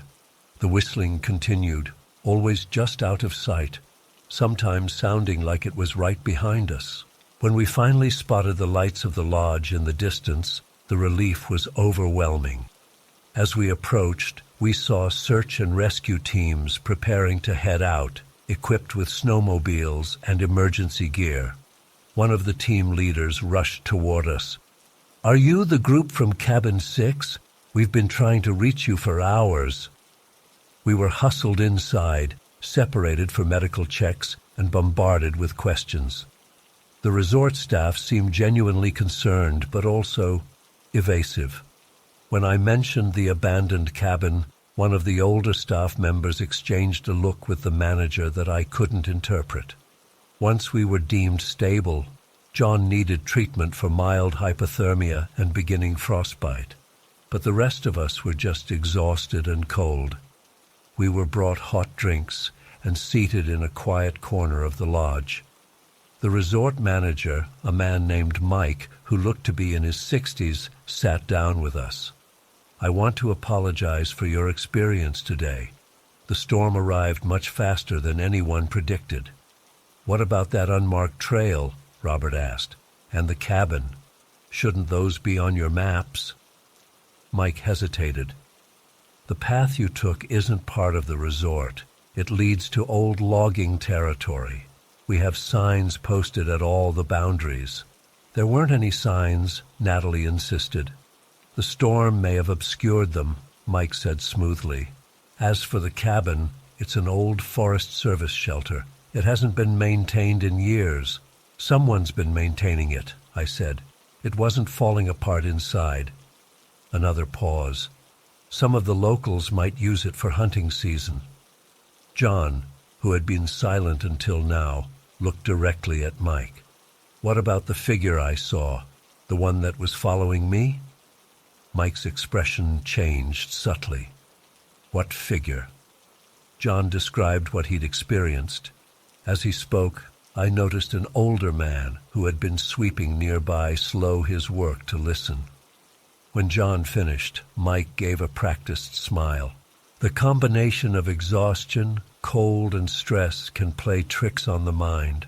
I'm sure—" "It wasn't in his mind," the older man interrupted, leaning on his broom. "He had to be at least 80, with deeply lined skin and cloudy blue eyes. He saw the Watcher." "Earl," Mike said sharply, "these folks have been through enough without your stories." Earl ignored him. "The Watcher has been in these woods longer than the resort, longer than the town even. It doesn't show itself to everyone, only to those it chooses." "Earl, that's enough," Mike said, standing up. "I apologize for the interruption. Earl's been with the resort since it opened, and he likes to entertain our guests with local folklore." Earl snorted. "Folklore? That's what they call it now." He turned and shuffled away, still muttering to himself. Mike apologized again and left us with assurances that the storm would pass by morning and we'd be compensated for our trouble. As soon as he was gone, John leaned forward. "I want to know what that old man was talking about." We all did, but the staff suddenly became busy around us, making it clear that further conversation about the incident wasn't welcome. We were escorted back to our cabin with extra blankets and a bottle of complimentary whiskey that felt like a bribe for our silence. That night, none of us slept well. The wind continued to howl around the cabin, and every sound made me tense. Around 3 a.m., I heard John get up and go to the window. He stood there for nearly an hour, just staring out into the darkness. When I asked him what he was looking at, he simply said, "It's still watching me." It followed us back. We checked out first thing in the morning, cutting our trip short. The resort staff were overly accommodating, refunding the unused portion of our stay without question. As we were loading our car, I spotted Earl clearing snow from the lodge steps. I approached him, ignoring the warning looks from my friends. "What is the watcher?" I asked without preamble. Earl leaned on his shovel, looking past me to where John was sitting in the car, staring blankly out the window. "Something that's been in these mountains since before people," he said quietly. "It doesn't bother most folks, but sometimes it takes an interest in someone, follows them, studies them. Why?" Earl shrugged. "No one knows its purpose, but those it chooses, they're never quite the same after." "That's ridiculous," I said, but my voice lacked conviction. Earl didn't argue. "Your friend should be careful when he gets home. Just because you've left the mountain doesn't mean it's done with him." I wanted to dismiss him as a superstitious old man, but something in his eyes, a certainty, a resignation, made my skin crawl. The drive home was mostly silent. John sat in the back seat, constantly looking out the window, as if expecting to see something following us. When we dropped him off at his apartment, he hesitated before getting out of the car. "I don't think I'm alone," he said quietly. "It's been 3 weeks now. John hasn't been answering most of our calls or texts. When he does respond, his messages are brief and strange. I went by his place yesterday, and he finally let me in. His apartment was freezing. He had all the windows open despite the cold weather. He said he can't stand being in enclosed spaces now. He looks terrible. He's lost weight, has dark circles under his eyes, and keeps staring at empty corners of the room. Before I left, he gripped my arm and whispered, 'It's still with me. It's learning from me.' I don't know what happened to us at Whitetail Resort. I've researched the area and found vague mentions of disappearances over the years, always during winter storms. Nothing concrete, nothing that can't be explained by the dangers of the mountain itself. But I know what John experienced wasn't just in his head, because last night I woke up at exactly 3:17 a.m. to find my bedroom window wide open, snow dusting my floor. And just for a moment, before I slammed the window shut, I swear I heard that same whistling sound from the forest, now somehow right outside my suburban home, over 100 miles from Frost Hollow.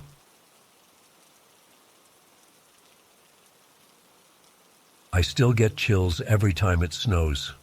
It's been 8 months since that weekend at Pinecrest Valley, and I haven't slept through the night since. My therapist suggested writing about it might help, so here goes. It was supposed to be perfect. Just me, Alex, Maria, and Mike at this gorgeous cabin miles from anything or anyone. We've been friends since college, and with our jobs pulling us in different directions, we needed this weekend to reconnect. Cedar Brook Cabin was exactly what we wanted. Rustic but comfortable. Isolated enough to feel like an escape, but not so primitive that we'd be roughing it. The drive up was stunning. We left the city around noon on Friday, watching the landscape change from suburbs to forests as we climbed higher into the mountains. The snow started about halfway up, nothing serious, just light flurries that made everything look like a postcard. Alex was behind the wheel of his SUV, cracking jokes about horror movies set in cabins while Maria rolled her eyes and reminded him he'd be the first to die as the comic relief guy. We arrived just before sunset. I'll never forget that view, the cabin perched on a small clearing surrounded by dense pine forest, with mountains rising in the distance. The setting sun turned everything golden, making the snow glisten like it was sprinkled with tiny diamonds. It was breathtaking, peaceful. God, I wish we'd turned around right then. The cabin's owner had left the key under a flower pot just like he promised. Inside, Cedar Brook was even better than the pictures online. All knotty pine walls, a huge stone fireplace, comfy furniture, and big windows looking out at the forest. It wasn't huge, but it was perfect. 2 bedrooms with 2 beds each, a decent kitchen, and a cozy living room. Mike got a fire going while Maria and I unpacked the ridiculous amount of food and booze we'd brought. Alex connected his phone to these little portable speakers he'd brought and started playing music. We cooked dinner together, steaks and potatoes, and spent the evening drinking wine and playing board games. It felt so normal, so safe. The snow picked up around 10 p.m., but we weren't worried. Alex's SUV had 4-wheel drive, and we weren't planning to leave until Sunday anyway. By midnight, we were all pretty tired. The day's drive, the altitude, and probably the wine caught up with us. The snow was coming down hard by then, wind whistling around the cabin's corners. We decided to call it a night. Maria and I took 1 bedroom, and the guys took the other. I remember joking that they should keep their snoring to a minimum as I closed my bedroom door. I fell asleep almost immediately, listening to the soft patter of snow against the window and Maria's steady breathing from the other bed. The knocking woke me at 2:03 a.m. I remember checking my phone through bleary eyes, thinking it was morning already. It wasn't a timid knock, not a neighbor stopping by. 3 loud, deliberate knocks that seemed to echo through the entire cabin. Knock, knock, knock. At first I was just confused. Who would be out here in the middle of the night, in a snowstorm? I sat up, waiting to see if I'd imagined it. Maria stirred in her bed. "Did you hear that?" she whispered. Before I could answer, it came again. Knock, knock, knock. Same rhythm, same intensity. Too purposeful to be a branch or something blown by the wind. I got up and peered through our bedroom window, but it faced the back of the property, and I couldn't see the front door. The snow was coming down in thick sheets now, the wind howling. I couldn't see more than a few feet past the glass. "Should we wake the guys?" Maria asked, now fully awake and sitting up in bed. Before I could answer, our bedroom door opened. Alex and Mike stood there, clearly also woken by the noise. "You heard it too?" Mike asked, his voice tight. That's when it came again. Knock, knock, knock. Louder this time, like whoever was out there was getting impatient. We moved as a group into the living room. The fire had died down to embers, casting an eerie red glow. The knocking was definitely coming from the front door. Alex moved toward it, but Maria grabbed his arm. "Don't open it," she said. "It could be someone who needs help," Alex argued, but he didn't sound convinced. Mike flicked on the porch light and we all moved closer to the door. There was a small window beside it, covered with a thin curtain. I carefully pulled the fabric aside and peered out. Nothing, just swirling snow and darkness. "I don't see anyone," I whispered. "Maybe they moved to the side," Mike suggested. Knock, knock, knock, right on the door, inches from my face. I jumped back, my heart racing. Someone had to be right there, but I hadn't seen them. "Hello?" Alex called out, his voice shaky. "Who's there?" Silence, just the wind and our breathing. "Maybe we should call someone," Maria suggested, already reaching for her phone. "No signal," she muttered after a moment. "There's a landline in the kitchen," I remembered, having seen it earlier. Mike went to check while Alex and I stayed by the door. I peered out again. Still nothing. "Line's dead," Mike called from the kitchen. That's when a new wave of fear washed over me. We were completely cut off, miles from help, and someone or something was outside. "Let's check the back door too," Alex said, his voice low. "Stay together." We moved as a group through the cabin to the rear entrance. Mike turned on the back porch light, and Alex carefully looked through its window. "Nothing here either," he said. Against our better judgment, we decided to open the back door together, thinking maybe we could spot someone moving around the property. The wind nearly ripped the door from Alex's hand. as he cracked it open. Snow immediately began blowing in. We peered out into the darkness, the porch light barely cutting through the storm. The most chilling part? The snow around the cabin was completely undisturbed. No footprints. Not by the back door, not anywhere we could see, just pristine, unblemished white. Alex shut the door quickly, locked it, and we all exchanged looks. If someone was knocking, how had they approached without leaving tracks? As if on cue. Knock, knock, knock. Back at the front door again. Maria let out a small sob. "This isn't funny," she whispered, though none of us thought it was a joke anymore. We huddled in the living room, as far from both doors as possible. Mike built the fire back up while Alex found a poker to keep nearby. I went to the kitchen and grabbed the largest knife I could find, then handed one to Maria too. "Should we make a run for the car?" Maria asked. I shook my head. "The snow's too heavy, and we'd have to clear off the car, warm it up." "And go past whoever's out there," Mike added grimly. For the next hour, the knocking continued, sometimes at the front door, sometimes at the back. Occasionally, it would stop for 10 or 15 minutes, giving us false hope before starting again, more insistent than before. We took turns looking out the windows, but never saw anyone. The snow remained undisturbed, except by the increasing wind. Around 3:30 a.m., the knocking changed. It moved from the doors to the windows. First the living room, then the bedrooms, then the small bathroom window. As if whatever was out there was testing every possible entrance. Still, each time we looked, we saw nothing. By 4 a.m. we were exhausted but too terrified to sleep. We'd pulled the couch and chairs into a tight circle around the fire, our backs to each other, jumping at every sound. The cabin that had felt so cozy hours before now seemed like a trap. Every creak of the wood, every whistle of wind became something sinister. Then the knocking stopped altogether. The silence was almost worse. We sat frozen, waiting, straining to hear.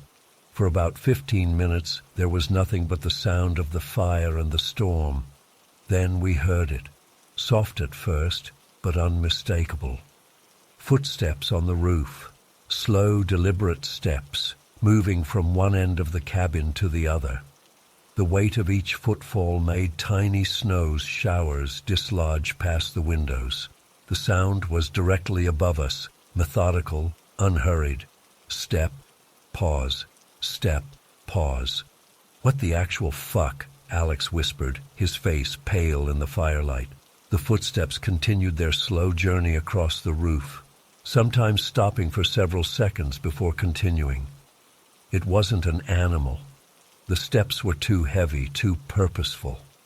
Whatever was up there was large. Maria was crying silently now, clutching her knife with white knuckles. Mike had his arm around her, but his eyes were fixed on the ceiling, tracking the sound as it moved. I remember thinking about the logistics. How was something walking up there without slipping on the snow-covered roof? How had it climbed up without leaving tracks? What could it possibly want? Around 5 a.m., the footsteps stopped right above the center of the living room, right above where we were huddled. We could hear the roof creaking under the weight. None of us breathed. None of us moved. Then came a sound I still hear in my nightmares, a slow, deliberate scraping, like claws or nails dragging across the shingles. Back and forth, directly over our heads. It went on for what felt like hours, but was probably only 20 minutes. Then, just as suddenly as it had started, it stopped. The silence that followed was deafening. We stayed frozen in place, too afraid to speak, too afraid to move. Outside, the storm was finally beginning to ease. Through the windows, I could see the faintest lightening of the sky. Dawn was approaching. None of us spoke about making a run for it. We didn't need to. As soon as there was enough light to see clearly, we were grabbing our things, not bothering to pack properly, just stuffing essentials into bags. The snow had stopped completely by 7 a.m., though about a foot had accumulated overnight. We moved as a group to check outside. In the gray morning light, the landscape was eerily beautiful and absolutely still, and still no footprints anywhere around the cabin, not by the doors, not under the windows. I specifically looked up at the roof, expecting to see something. Disturbances in the snow, marks, anything. But it was just a smooth, unbroken blanket of white. It took us less than 10 minutes to clear the car and get our stuff loaded. No one suggested breakfast or coffee. No one suggested staying the second night we'd paid for. We just wanted out. The drive down the mountain was tense and mostly silent. The roads hadn't been plowed yet, but Alex took it slow and his SUV handled it well. As cell service gradually returned, our phones started pinging with missed messages and notifications, the normal world seeping back in. We went straight to the police station in the nearest town, Riverdale. The officer at the desk looked concerned as 4 clearly shaken people walked in, still wearing yesterday's clothes and speaking over each other. They took our statements separately. Standard procedure, they said. The officer who interviewed me, a woman in her 50s named Sergeant Mills, listened patiently as I recounted everything. When I finished, she didn't immediately dismiss it or offer some rational explanation. "You're not the first to report something strange up at Cedar Brook," she said quietly, almost reluctantly. "What do you mean?" I asked. "Nothing official," she backtracked slightly. "Just stories from over the years. People hearing things, feeling watched. But we've never found evidence of trespassing or vandalism." She said they'd send someone to check the cabin, and they did. Later that afternoon, we met with a deputy who'd gone up there. He reported everything was secure, no signs of forced entry, no footprints, no damage to the roof, nothing out of place except the mess we'd left in our hurry to leave. We drove home that day, the 4 of us processing what had happened. We've talked about it countless times since then, analyzing every detail, searching for rational explanations. Wildlife, the wind, the house settling in the cold, carbon monoxide, though the cabin had detectors. But none of these explain everything we experienced, especially how the knocking moved from door to door, or those footsteps above our heads. I've researched the history of Pinecrest Valley and Cedar Brook cabins since then. Nothing dramatic stands out, no gruesome murders, no documented hauntings, just whispers online from others who've stayed there. Strange noises, feelings of being watched, a few mentions of knocking. I still talk to a therapist about it. So does Maria. Alex pretends he's moved on, but I know he keeps his apartment lights on all night now. Mike threw himself into work and rarely talks about that weekend. As for me, I jump at unexpected sounds. I don't stay in remote places anymore, and I've developed a strange new habit. Every night before bed, I check the roof of my apartment building from the street, looking for something I hope I never see. I still don't know what was at Cedar Brook cabin that night. But whatever it was, it knew we were there. It wanted us to know it was there too. And sometimes, on the edge of sleep, I could swear I hear it again. Knock, knock, knock. As if it followed us home, as if it's still trying to get in.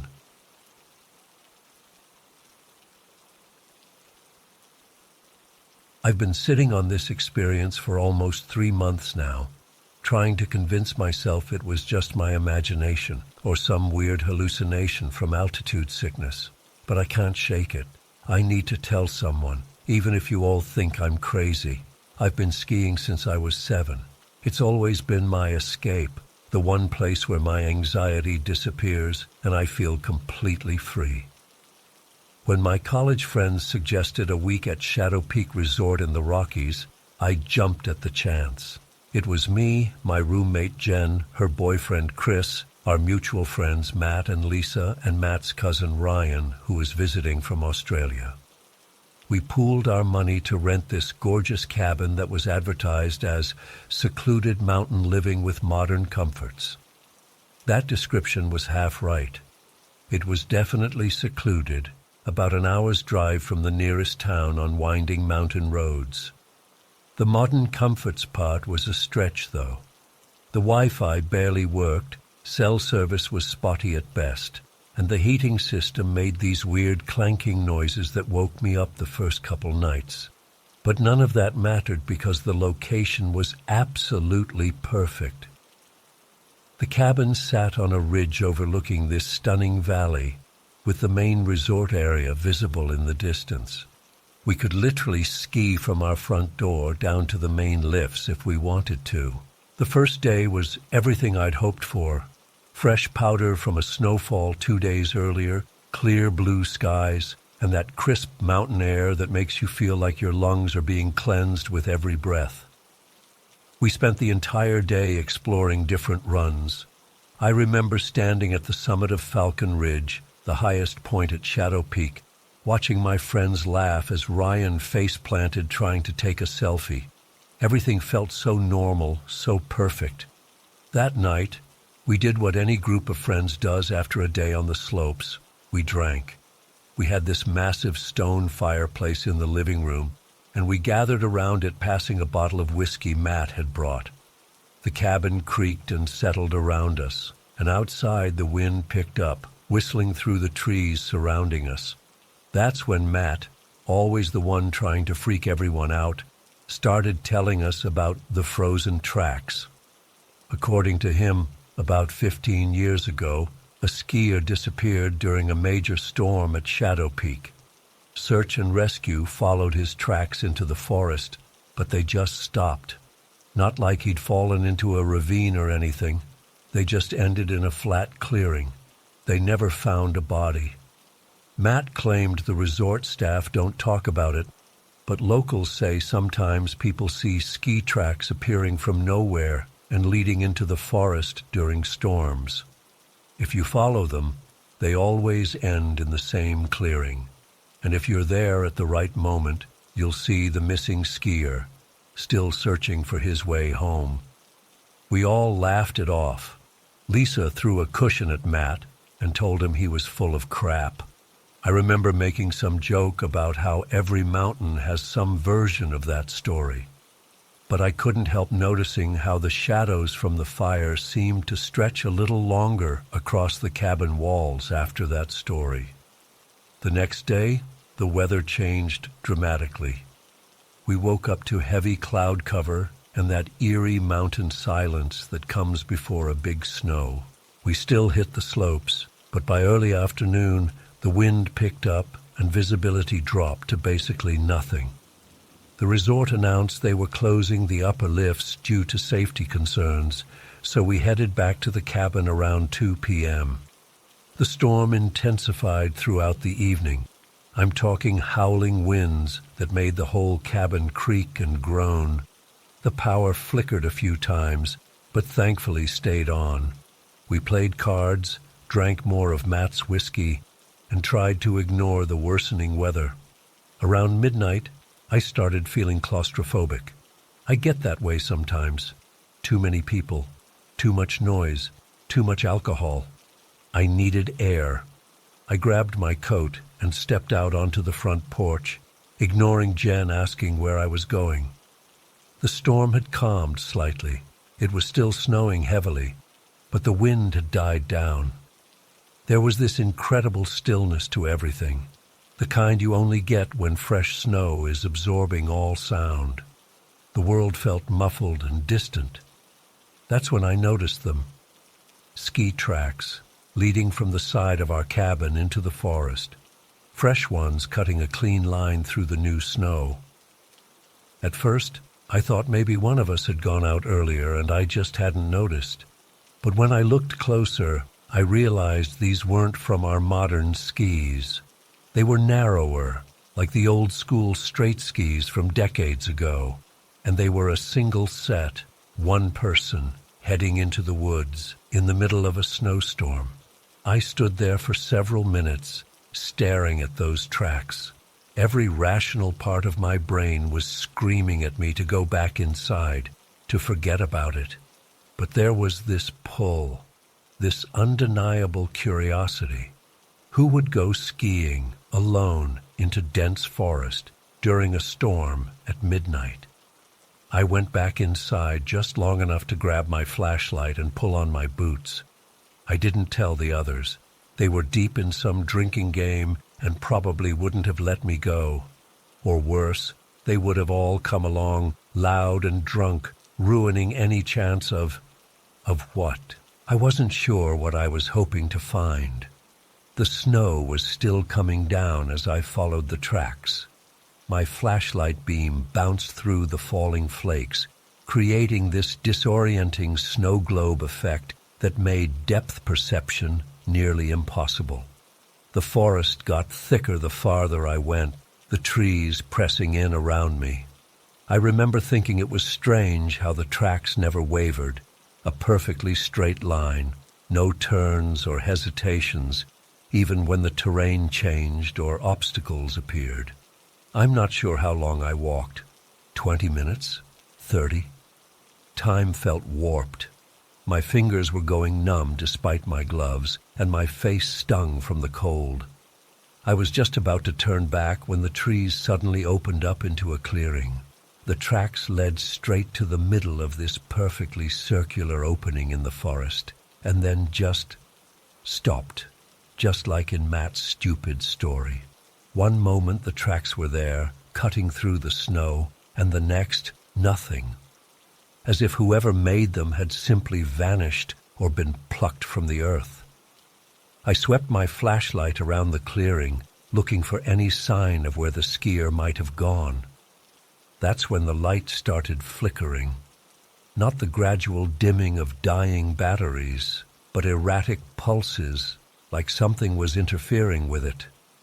I smacked it against my palm a few times and it stabilized momentarily. Something made me turn around. Some instinct, some primitive part of my brain sensing a presence. He was standing at the edge of the clearing, maybe 15 feet away from me. A man in ski gear that looked straight out of the 70s, a bright blue one-piece suit with red and yellow stripes down the sides and these ancient-looking skis. His face, God, his face. It was gaunt, with sunken cheeks and pale bluish skin stretched too tight over the bones. But it was his eyes that turned my blood to ice, completely black, like empty sockets, but somehow still watching me. We stared at each other for what felt like forever, though it was probably only seconds. He didn't move, didn't speak, just stood there with those empty eyes fixed on me. My flashlight flickered again, and I looked down reflexively to tap it. When I looked back up, he was gone. I ran. I fucking ran like I've never run before, stumbling through snow up to my knees in places, branches whipping my face as I crashed through the forest. I couldn't even be sure I was going the right way, but blind panic drove me forward. My lungs burned from the cold air, and I kept glancing over my shoulder, certain I'd see him gliding silently behind me. I burst out of the trees near our cabin, nearly collapsing with relief when I saw the warm lights through the windows. I stumbled up the steps and practically fell through the front door. Everyone looked up, startled. I must have looked like a complete lunatic, covered in snow, gasping for breath, wild-eyed with fear. "What the hell happened to you?" Chris asked, standing up. I tried to explain between desperate gulps of air, about the tracks, the clearing, the man with the hollow eyes. As I spoke, their expressions changed from concern to skepticism. Matt started grinning like he thought I was trying to one-up his ghost story. "You're serious?" Jen asked, looking genuinely worried for my mental state. "I swear to God," I said. "Come see for yourself. The tracks are right outside." Ryan and Chris exchanged looks, but agreed to come check. We grabbed flashlights and trudged outside, but when we rounded the side of the cabin where I'd seen the tracks, nothing. Just smooth, unbroken snow, already filling in my own footprints from earlier. "But they were right here," I insisted, sweeping my flashlight across the pristine snow. "I swear there were ski tracks leading into the woods." "It's coming down pretty hard," Chris said gently. "They probably just got covered up while you were gone." But I knew that wasn't it. There hadn't been enough time, and my own tracks back to the cabin were still visible. It was like the other tracks had never existed at all. They humored me for a few more minutes before we all went back inside. No one said it, but I could tell what they were thinking, that I'd had too much to drink, or maybe altitude sickness was making me hallucinate. Eventually, the conversation drifted to other topics, and everyone seemed to forget about my adventure. But I couldn't forget. I barely slept that night, lying awake listening to the storm and the unfamiliar creaks of the cabin. Every time I closed my eyes, I saw that man's face, those empty, hollow eyes staring into me. The rest of our stay passed without incident. The storm cleared the next day, giving way to perfect skiing conditions, but I couldn't bring myself to enjoy it. I kept scanning the tree line, expecting to see a figure in a blue ski suit watching me. I flinched at shadows and jumped when branches snapped under the weight of snow. On our last day, while the others were packing, I found myself drawn to the resort's small museum near the main lodge. They had old photos of the resort dating back to its opening in the 1950s, vintage equipment, trail maps showing how the place had expanded over the decades. In a corner display about safety and notable incidents, I found a small newspaper clipping from 1978 about a skier who went missing during a January storm. The photo was grainy and yellowed with age, but I recognized him immediately, the man I'd seen in the clearing. He was smiling in the picture, looking young and vibrant in that same blue ski suit with the red and yellow stripes, standing proudly next to a pair of skis. The article said search and rescue had followed his tracks into the forest, but they ended abruptly in a clearing. They speculated he might have been disoriented in the storm and fallen into a ravine or crevasse that was later covered by snowfall. His body was never recovered. I stood there staring at that photo until Jen texted asking where I was. I never told the others what I found. What would be the point? They already thought I was losing it. It's been 3 months since our trip to Shadow Peak. I haven't been skiing since we got back. My gear sits untouched in my closet, and I've made excuses every time friends invite me to hit the slopes. I can't shake the feeling that if I return to the mountains, I'll see those tracks again, that somehow, by following them that night, I opened a door that wasn't meant to be opened. Sometimes when I'm falling asleep, I swear I can hear the soft swish of skis moving through snow outside my window. And on the coldest nights, when frost forms on my bedroom window, I've woken up to what looks like a handprint melted into the ice from the outside. I don't expect anyone to believe me. Hell, I'm not even sure I believe myself anymore, but I know what I saw in that clearing. And sometimes, knowing something is enough to change you forever.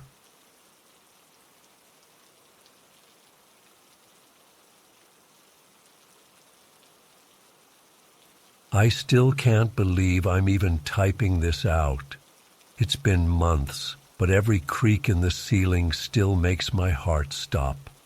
I guess sharing might help, though I doubt I'll ever truly get over what happened in that house on Maple Drive. We were so excited about the move.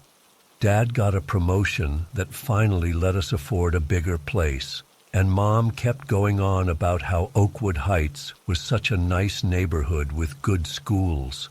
Tyler was just happy to get his own room after sharing with me for years, and I was thrilled about having more space for my art stuff. The house was this 2-story colonial with an actual attic, something we'd never had before. It was supposed to be our fresh start. The first week went fine. Normal moving stuff. Boxes everywhere, trying to find which cupboard Mom put the coffee mugs in, arguing about where furniture should go. But by the second week, I started noticing things that seemed off. It started with doors. I'd close my bedroom door before leaving for school, and when I'd come home, it would be open. At first, I figured it was Tyler being annoying or Mom coming in to put away laundry, but when I asked them, they both denied it. Then there were the noises. Not the typical house-settling sounds. These were different, more deliberate, like footsteps, but only when I was alone. I'd be doing homework and hear the floor creak above me in a rhythm that sounded exactly like someone walking. I told Mom about it, but she just said old houses make weird noises and that I'd get used to it. The scariest part was how things would move. Nothing major at first, just small things being in slightly different places than where I left them. My sketchbook would be at a different angle on my desk. My jewelry box would be closed when I was sure I'd left it open. I started to think I was going crazy or becoming forgetful. About 3 weeks after moving in, I was up late finishing an art project. Around 1 a.m., I went downstairs to grab a snack. I heard rustling in the kitchen and figured Mom was having one of her midnight snack attacks too. But when I got to the kitchen, no one was there. Just the back door standing wide open, swinging slightly in the breeze. I know we locked it before going to bed. I was right there when Dad checked all the doors like he does every night. I ran upstairs and woke my parents, telling them someone had been in the house. Dad checked everywhere but found nothing missing. He said I must have been hearing things and that maybe the door wasn't locked properly. Mom suggested I was just tired and stressed from the move. But I knew what I heard. Someone had been in our kitchen. After that night, I started sleeping with my desk chair propped under my doorknob. Tyler thought I was being paranoid, but then he started noticing things too. His video games would be in a different order than he left them. His action figures would be posed differently. Once he found his closet light on when he was sure he'd turned it off. We were watching a movie one night. All 4 of us together in the living room. It was some comedy Dad picked out, and we were all laughing when suddenly there was a loud thud from the attic, like something heavy had fallen.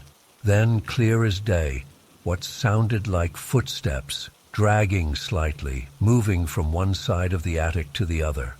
Mom clutched Dad's arm, and even Tyler looked scared for once. Dad tried to play it cool, saying it was probably raccoons or squirrels that had found their way in. But I could tell he was freaked out too. "I'll go check," he said, getting up from the couch. I don't know what came over me, but I didn't want him going up there alone. "I'll come with you," I said, ignoring Mom's protests. Dad grabbed a flashlight from the kitchen drawer and his baseball bat from the hall closet. We went to the pull-down attic stairs in the upstairs hallway. The house felt so quiet suddenly, just our breathing and the creak of the steps as Dad pulled them down. "Stay behind me," he whispered, and started climbing with the bat in one hand and the flashlight in the other. The attic was dark and stuffy, the air thick with dust. Dad's flashlight beam cut through the darkness, sweeping across old boxes we'd stored up there and some junk left by the previous owners. The ceiling was low, making Dad hunch over as we moved forward. As we got to the center of the attic, Dad's flashlight illuminated something that made my blood run cold. In the corner, partially hidden behind a stack of boxes, was what looked like a nest. There was a pile of blankets arranged like a bed, surrounded by empty food cans, water bottles, and, worst of all, a small pile of what looked like our stuff.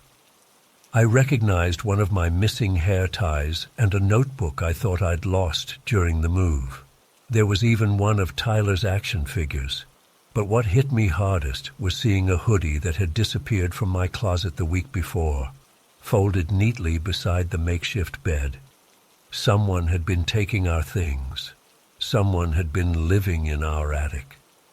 Dad muttered something under his breath and pulled out his phone to call the police. His hand was shaking so bad he had trouble dialing. "Get downstairs with your mom and brother," he told me in a voice I'd never heard before. "Lock yourselves in the bathroom and don't come out until I tell you it's safe." I ran downstairs and told Mom and Tyler what we found. Mom's face went white. She grabbed Tyler's hand and mine and pulled us into the downstairs bathroom, locking the door behind us. We sat there huddled together on the cold tile floor, listening to Dad talking to the police dispatcher upstairs. The police came within minutes. 4 officers searched every inch of the house and property, but found no one.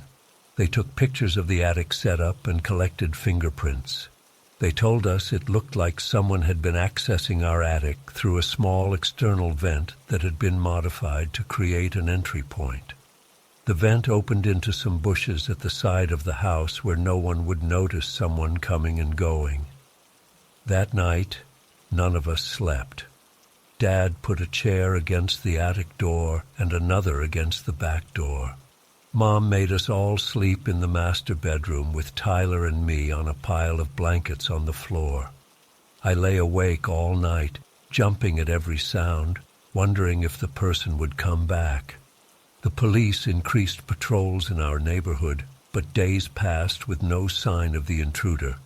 Dad installed a security system and changed all the locks. He even boarded up the attic vent from the outside. Slowly, things started to feel almost normal again, almost until last Wednesday. I woke up around 3 a.m. to what sounded like whispering. Not from the attic this time, but from inside the walls. A soft, scratching whisper that seemed to be moving through the house.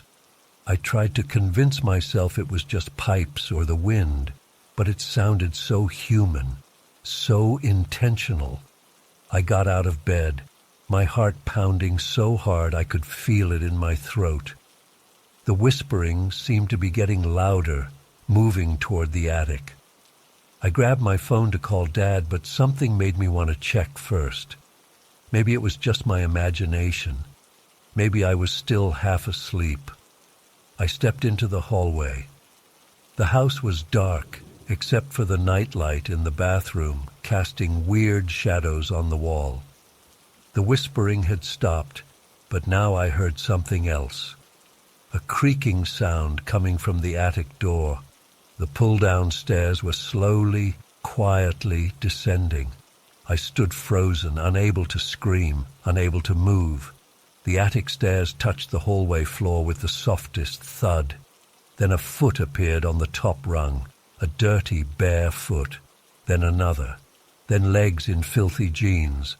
I finally found my voice and screamed as loud as I could. The figure froze, then suddenly rushed down the remaining steps. In the dim light, I saw him clearly for a second. A man, maybe in his 30s, with matted hair and wild eyes. He stared right at me with this look that wasn't angry or scary, but almost familiar, like he knew me. My dad's bedroom door flew open, and my scream seemed to snap the intruder out of his trance. He bolted toward the stairs, but Dad tackled him halfway down. They crashed into the wall, knocking down a family photo that shattered on the floor. Mom was screaming now, too, standing in front of Tyler to protect him. I was still frozen in place, watching Dad struggling with this stranger, who who had been living among us, watching us sleep, taking our things. The security system had already alerted the police, and they arrived minutes later to find Dad sitting on the intruder's back, holding him down.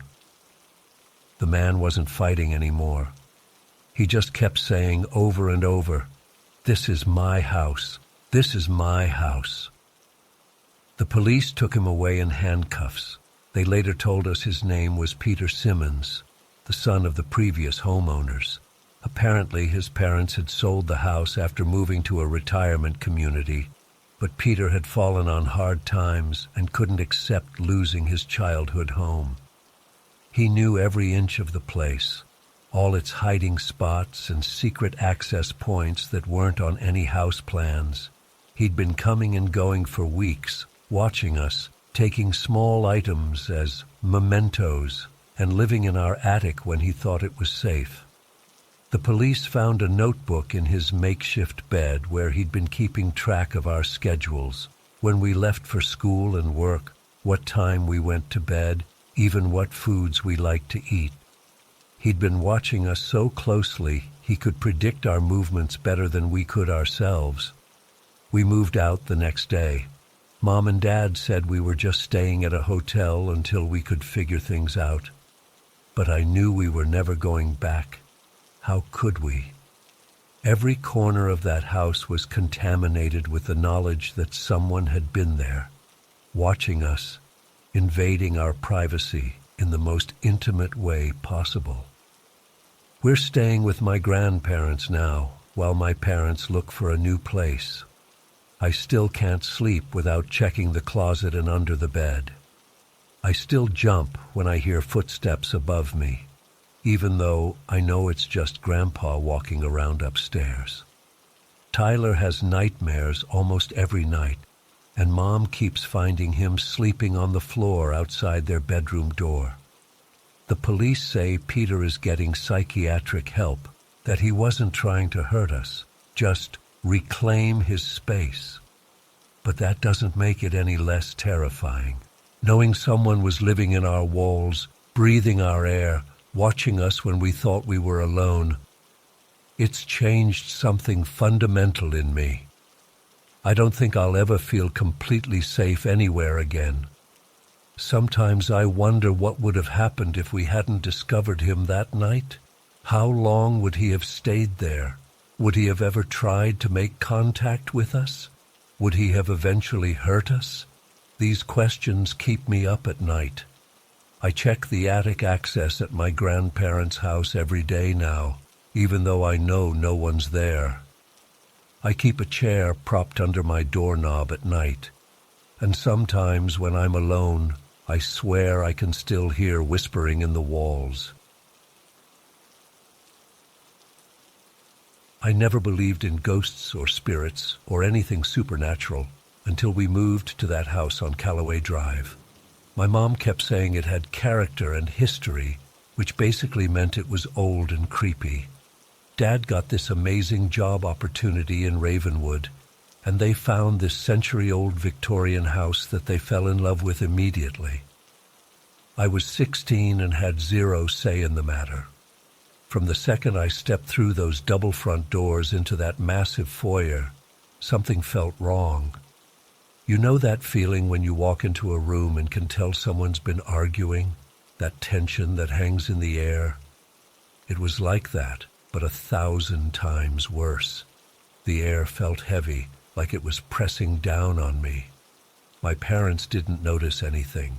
Mom was practically skipping from room to room, going on about the original hardwood floors and period-accurate crown molding, while Dad followed her around, nodding like a bobblehead. I remember standing in the middle of that foyer, looking up at the huge chandelier that hung overhead, and I swear I felt someone watching me from the second-floor landing. We moved in on a Saturday in September.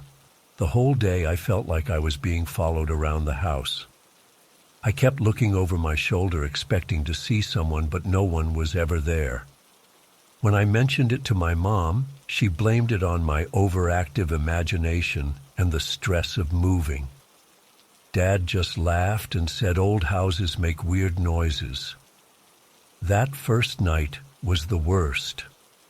My bedroom was at the end of the upstairs hallway, and I could have sworn I heard footsteps going back and forth outside my door all night. Not normal footsteps either. They were too light, almost like someone tiptoeing. And at around 3 a.m. my door handle jiggled like someone was trying to get in. I was so freaked out that I shoved my desk chair under the doorknob and didn't sleep the rest of the night. The next morning at breakfast, I told my parents about the footsteps and the door handle. Dad checked the lock and said it was probably just settling noises from the old house, and Mom suggested maybe I'd dreamed it all. I knew I hadn't. I started noticing other things too.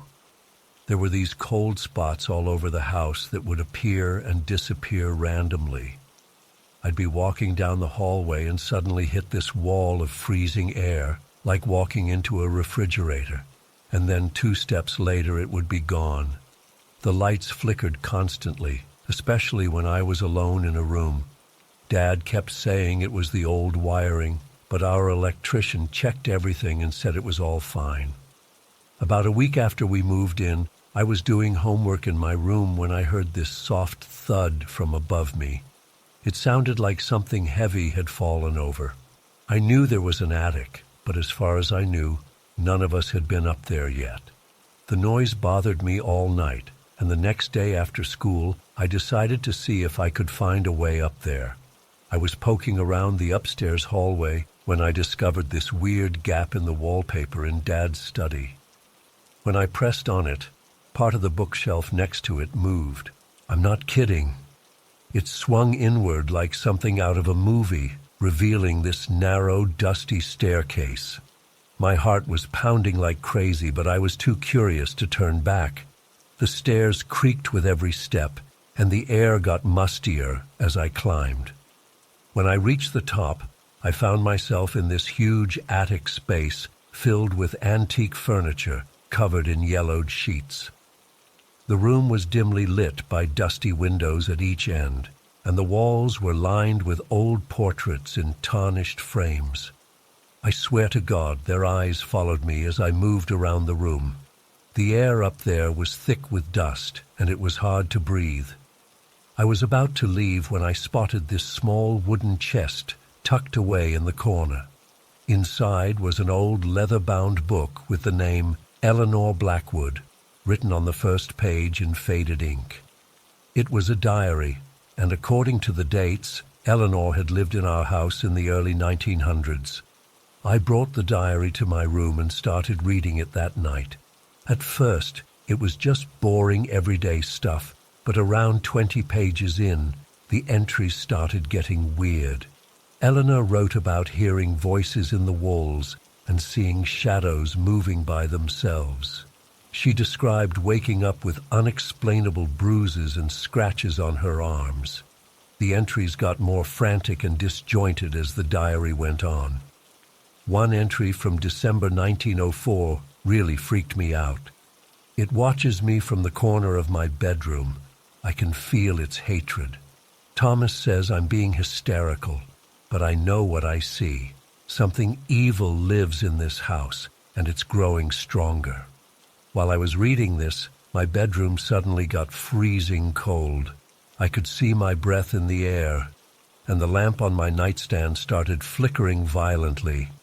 Then my bedroom door slowly creaked open by itself. I slammed the diary shut and pulled my blankets up to my chin, too terrified to move. After what felt like hours, the temperature returned to normal, and I fell into an uneasy sleep. The next morning, I woke up to find all my dresser drawers open and my clothes scattered across the floor. When I asked my parents if they'd been in my room, they both denied it. That's when I started to think that maybe reading Eleanor's diary had stirred something up. Things escalated quickly after that. We'd hear loud banging from empty rooms. Objects would move when no one was looking. I'd put my phone down and find it across the room seconds later. My mom's favorite vase flew off the mantelpiece one night while we were watching TV, shattering against the opposite wall. Dad tried to blame it on the house settling, but we all knew that was bull. One night, I woke up feeling like someone was sitting on the edge of my bed. I could feel the mattress dipping down, but when I turned on my lamp, there was nobody there. The impression remained, though, like an invisible person was still sitting there. I was so scared I couldn't even scream. I just lay there, completely frozen, until the weight suddenly lifted and my door slammed shut. The next morning at breakfast, my mom mentioned having a nightmare about a woman in a white dress standing at the foot of her bed, staring at her. My dad got really quiet and then admitted he'd had the exact same dream. That's when I knew we were dealing with something real. I started spending as much time away from home as possible. I'd go to the library after school or hang out at my new friend Zoe's house until the last possible minute. But every night, I had to go back to that house, and every night the activity seemed to get worse. About 3 weeks after finding the diary, things reached a breaking point. It was Friday night, and for once we were all home together.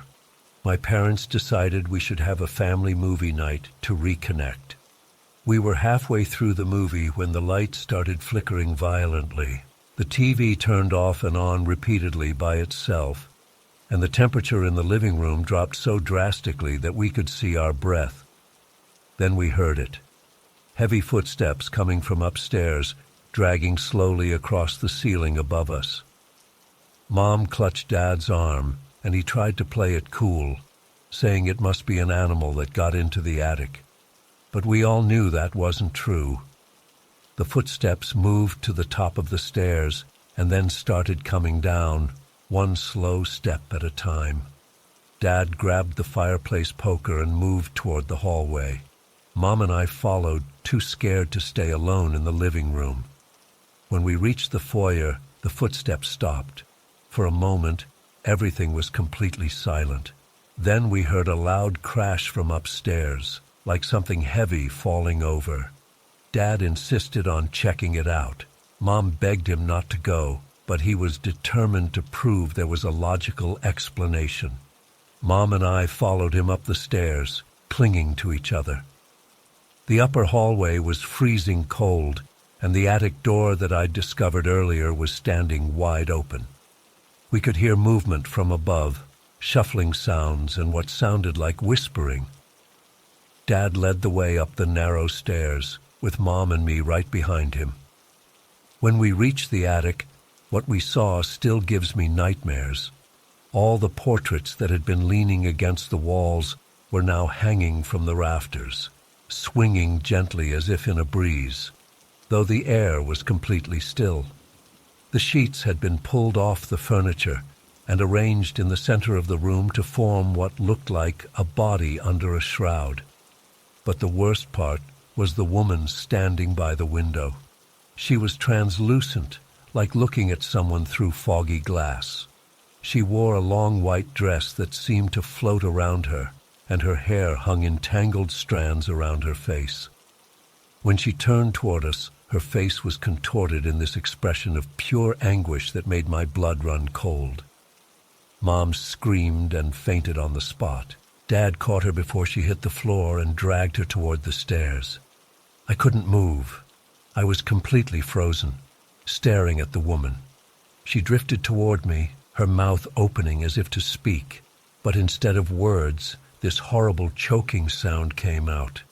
Her hand reached for me, and I swear I felt cold fingers brush against my cheek before Dad grabbed my arm and yanked me toward the stairs. We stumbled down to the second floor, Dad carrying Mom over his shoulder while pulling me along. The lights throughout the house were going crazy now, turning on and off, and doors were slamming open and shut by themselves. We made it to the living room and huddled together on the couch, listening to the sounds of footsteps and dragging noises moving all through the house. Mom came to after a few minutes, hysterical and crying. Dad was trying to calm her down while keeping an eye on the hallway. I could still hear whispers coming from all around us, like dozens of people having conversations just below the threshold of hearing. The floorboards creaked like someone was walking around us in circles. We stayed like that all night, too terrified to leave the living room. None of us slept. At the first light of dawn, Dad said we were getting out of there. We grabbed only what we could carry, some clothes, important documents, my laptop, and piled into the car. As we pulled out of the driveway, I looked back at the house and saw a figure standing in the attic window, watching us leave. We checked into a hotel that morning and never went back to the house on Callaway Drive. Dad called a real estate agent from the hotel room and put the house on the market as is. We moved into a modern apartment downtown while we looked for a new place and eventually found a new house in a different neighborhood. It's been 6 months since we left that house, and I still have nightmares about the woman in the attic. Sometimes I wake up feeling cold fingers on my face or hearing whispers in the dark corners of my room. I wonder if Eleanor Blackwood is still trapped in that house, waiting for the next family to move in and discover her diary. I wonder if she's the woman we saw, or if she became something else entirely. All I know is that I'll never go back to that house, and I'll never again dismiss someone's story about a haunting. Some places are just wrong, and that Victorian on Callaway Drive was one of them. I don't know if we were the first family to flee from it in terror, but I doubt we'll be the last.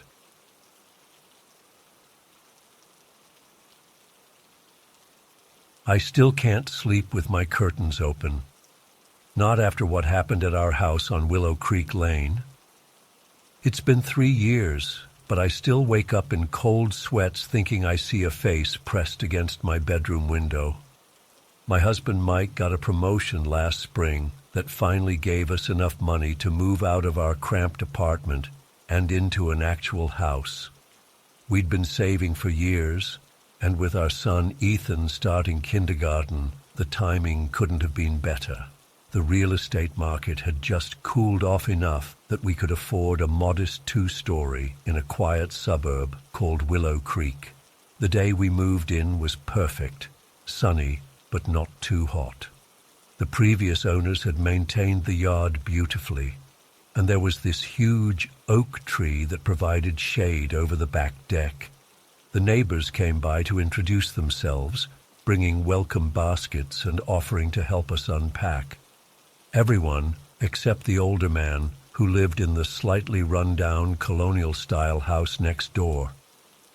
Mike noticed him first, standing on his front porch watching our moving truck. "Looks like we've got a curious neighbor," he said, waving at the man. The old guy gave a small wave back, but didn't come over. Later that evening, as I was arranging pictures on our mantel, I saw him again through our living room window. He was just standing there, at the edge of his property, watching our house. I mentioned it to Mike, who shrugged it off. "Probably just bored. Old people get like that sometimes." The next morning I was in the kitchen unpacking dishes when I heard a knock at our back door. It was the old man, who introduced himself as Mr. Higgins. Up close, he looked to be in his 70s, with thinning white hair and pale blue eyes behind thick glasses. "Welcome to Willow Creek Lane," he said, his voice surprisingly strong for his age. "I've lived here for 42 years now." I thanked him and made small talk about the neighborhood. He seemed normal enough, mentioning that he'd known the previous owners well. "I keep an eye on things around here," he said. "You'll notice this is a very safe street." Over the next few weeks, I started noticing Mr. Higgins outside a lot. Like, a lot. In the morning when I'd open the curtains, he'd be pruning the same bush he'd been working on yesterday. When I'd get back from dropping Ethan at school, he'd be getting his mail, which seemed to take him 20 minutes. while he glanced repeatedly at our house. One afternoon I caught him using binoculars, supposedly bird watching, but they were pointed directly at our second floor. I tried to brush it off. Maybe he was just a lonely old man with nothing better to do. But then I started noticing other things. Our trash cans would be moved slightly from where we left them. Mail would be bent, as if it had been handled before we got to it. Mike thought I was being paranoid.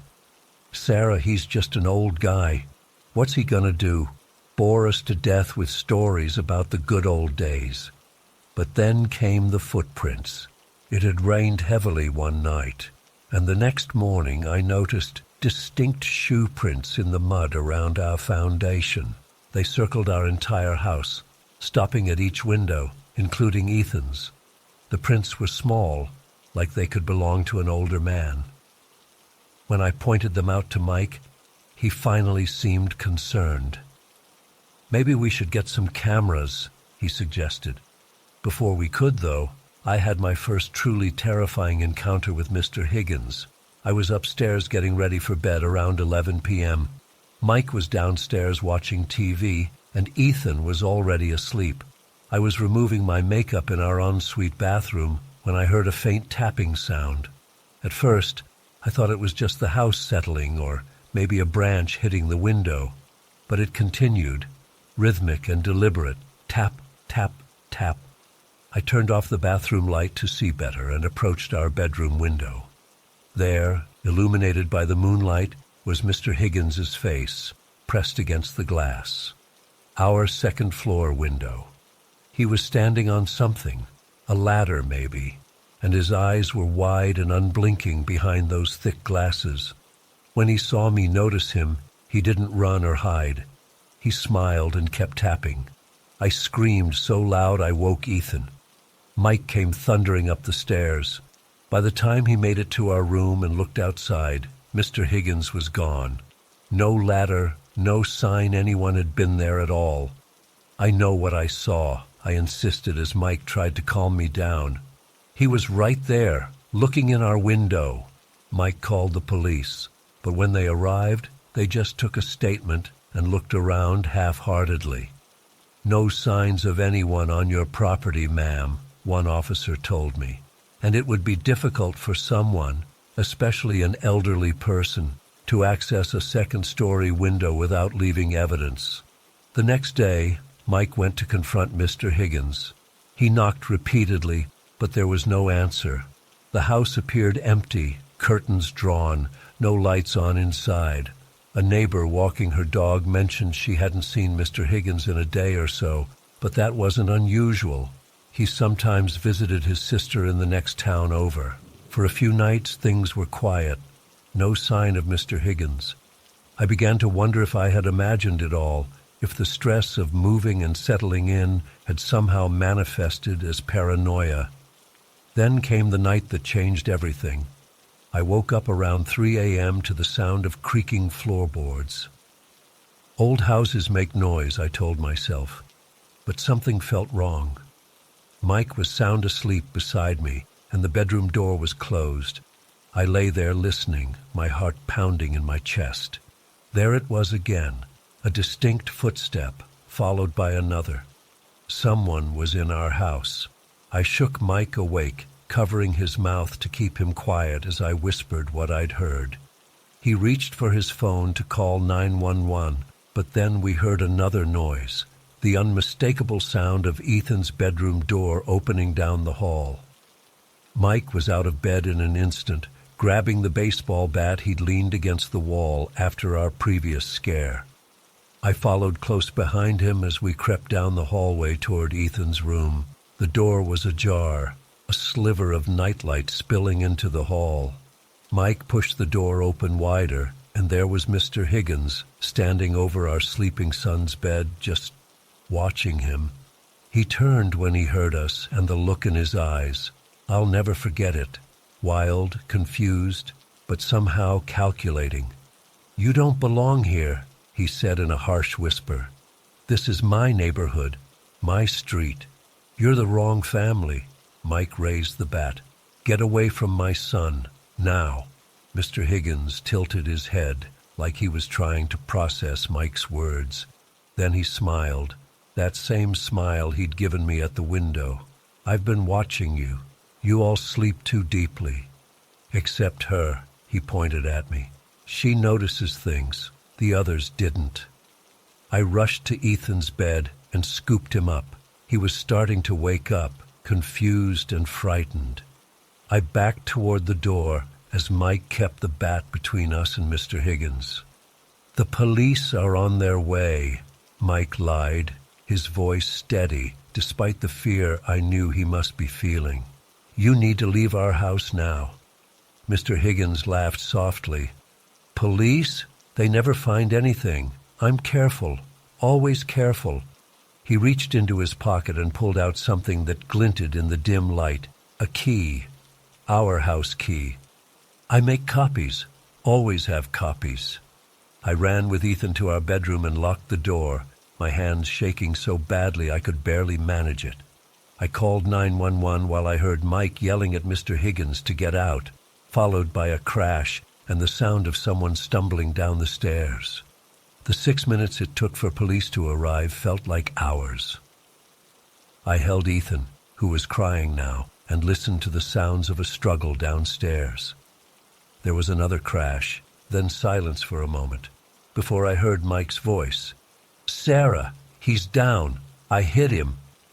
When the police finally burst through our front door, they found Mike standing over Mr. Higgins, who was unconscious on our living room floor.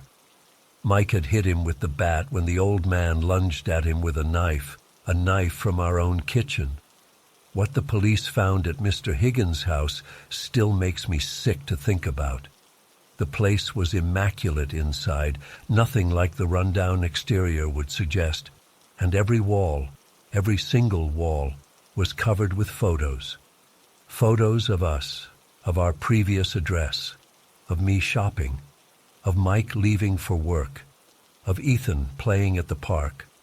Some were taken with a telephoto lens, but others were clearly taken from inside places where he shouldn't have been. Our old apartment, my car, even our new house. They found journals detailing our daily routines, down to when we brushed our teeth. He had documents from our trash, mail, receipts, bills. He'd been collecting our hair from brushes he'd stolen during brief intrusions we never even noticed. Most disturbing of all was the room that should have been his bedroom. Instead of a bed, there was a table with miniature models, a perfect replica of our house, with little figures representing each of us, positioned exactly where we would normally be at different times of day. The police told us Mr. Higgins had been diagnosed with several mental disorders years ago, but had stopped taking his medication. His sister, who they eventually contacted, said he'd become increasingly paranoid about strangers moving into his neighborhood. The previous owners of our house had moved out because of him, but they'd never reported anything to authorities. They just wanted to get away. We sold the house 3 months later, taking a financial hit we're still recovering from. We moved 2 states away, and I insisted on a security system with cameras covering every possible entrance. I checked them compulsively throughout the day. Mr. Higgins is in a psychiatric facility now. His doctors say he'll likely never be released given the severity of his condition and the premeditated nature of his actions. But that doesn't stop the nightmares. I dream of finding him standing over our beds. I dream of those photographs, hundreds of moments from our lives that should have been private, captured by someone watching from the shadows. I dream of his voice whispering, "I'm always careful." Yesterday, I thought I saw someone who looked like him at the grocery store. It wasn't him. Couldn't possibly be him, but I left my cart in the aisle and drove straight home anyway, checking my rearview mirror the entire way. Mike says we're safe now. The new house has no neighbors on one side, and the other neighbors are a young couple who wave and smile, but mostly keep to themselves. I should feel secure, but I keep the curtains drawn at all times. I don't like being outside after dark, and sometimes, when the house is quiet and I'm alone with my thoughts, I swear I can hear the faint sound of tapping on glass, like fingernails trying to get my attention. The police never found all the keys he made. That's the thought that keeps me awake at night.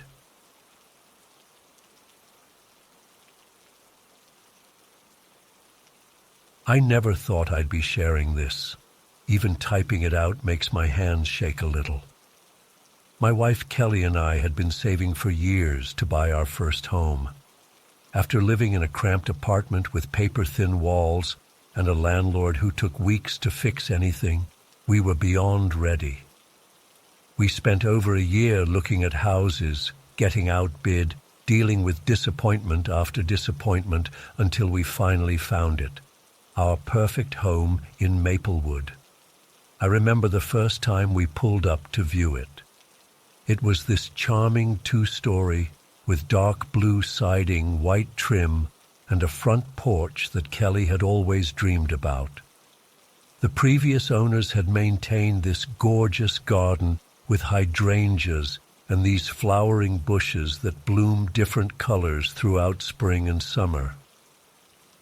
The realtor mentioned something about the seller being motivated, which explained why the price was just within our budget. We put in an offer that day, crossing our fingers that we wouldn't get outbid again. When we got the call that our offer was accepted, Kelly literally screamed and jumped into my arms. We closed about a month later, and I still remember that feeling of the keys being placed in my hand. Our keys, our house, our future. The first couple weeks were honestly some of the happiest of my life. We painted the living room this warm sage color that Kelly picked out. We arranged and rearranged furniture about 20 times. We even hosted a housewarming party where our friends brought plants and bottles of wine instead of the traditional bread and salt. Everything felt perfect, until it wasn't. It was a Wednesday night, about 3 weeks after we moved in. We'd spent the whole day unpacking the last of our boxes and organizing the guest bedroom. Kelly opened a bottle of wine to celebrate, and we were sitting on our couch, glasses in hand, laughing about how we still couldn't figure out where to hang this weird art piece her mom had given us. Then it started, this pounding on our front door, not knocking, pounding, like someone was trying to break it down with their fist. "Open this door! This is my house! Open the goddamn door!" Kelly froze mid-sentence, her wine glass halfway to her mouth. I remember the look on her face, this mixture of confusion and fear that probably mirrored my own. The pounding continued, getting louder and more frantic. I got up and moved toward the door while Kelly whispered, "Bailey, don't open it." I didn't plan to. Instead, I looked through the peephole, and what I saw still gives me chills. This man, probably in his 50s, with wild gray hair that stood up in patches like he'd been electrocuted, was standing on our porch. His clothes were filthy, stained, and torn in places, but it was his eyes that really got to me. They were wide and bloodshot, darting around frantically, filled with this desperate anger I'd never seen before. "Get out of my house, you have no right. This is my property." He was screaming so loud I could see the veins in his neck bulging. I backed away from the door and told Kelly to call 911. She was already on her phone, her hands shaking so badly she had to redial. I could hear her voice cracking as she explained the situation to the dispatcher. Outside, the man continued his assault on our door. He started kicking it now, and with each impact, I could see the door frame shudder. I genuinely thought he might break through. I grabbed a baseball bat from the closet, something I'd never imagined having to use as a weapon in my own home. "The police are coming," Kelly whispered to me, her face pale. They said to stay away from the doors and windows. But the man outside seemed to hear her. He suddenly moved away from the door and started circling the house. We could hear him shouting as he moved from window to window. "I know you're in there. This is my house. You stole my house." When he got to the living room window, he pressed his face against the glass, cupping his hands around his eyes to see in. I pushed Kelly behind me, holding the bat in front of us. The man's eyes locked with mine, and for a second, there was this flash of something almost like recognition in them, quickly replaced by even more rage. "You!" he screamed, pointing at me through the glass. "You're the thief! You took everything from me!" He started pounding on the window, and I was terrified the glass would shatter. Those 5 minutes waiting for the police felt like hours. Every second was filled with his screaming, his pounding, his wild accusations. When the police finally arrived, we heard them identifying themselves, telling him to step away from the property. There was some shouting, some struggle that we couldn't see from where we were huddled in the living room. Then a knock at our door, a normal, human knock, and a voice identifying themselves as Officer Ramirez. I opened the door to find 2 cops standing there, and between their patrol cars in the street, I could see the man being restrained in the back seat of one, still shouting, though we couldn't make out the words anymore. "Are you folks okay?" Officer Ramirez asked. She was a short woman with a steady, calming voice that somehow made me feel like things were under control.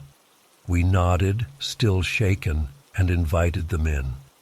The second officer, a taller guy named Martinez, explained that they knew exactly who our visitor was. "That's Greg Simmons," Officer Martinez said, looking uncomfortable. "He used to live in this house before he was evicted about 6 months ago. He's been homeless since then, and he's got some mental health issues that he's not getting treatment for." "Evicted?" Kelly asked, her voice small. The realtor never mentioned anything about an eviction. Officer Ramirez sighed. "Unfortunately, they don't always disclose that kind of information. Greg had inherited this house from his parents, but he lost his job a couple years back and couldn't keep up with the property taxes. The bank foreclosed, and he was evicted. He didn't go quietly then either." Does he do this often? Come back here?" I asked, already dreading the answer.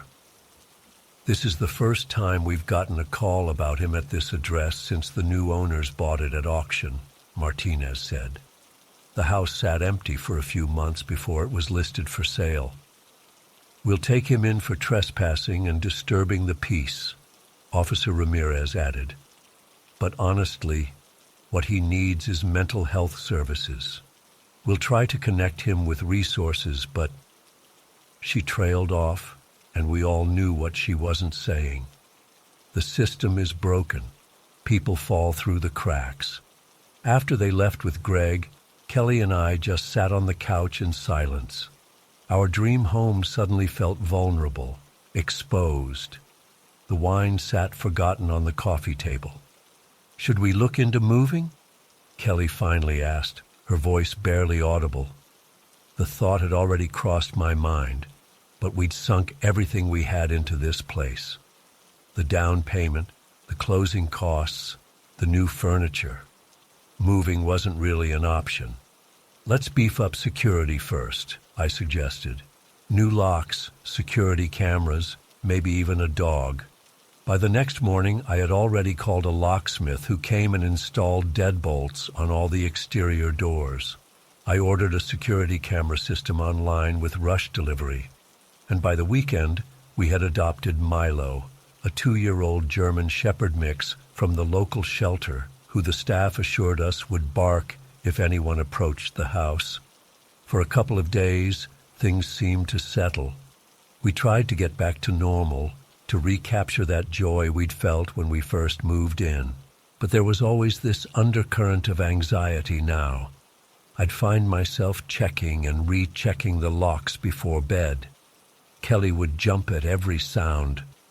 Milo earned his keep by alerting us to every squirrel, postal worker, and falling leaf, which was both reassuring and nerve-wracking. Then it happened again. We were asleep when Milo started growling.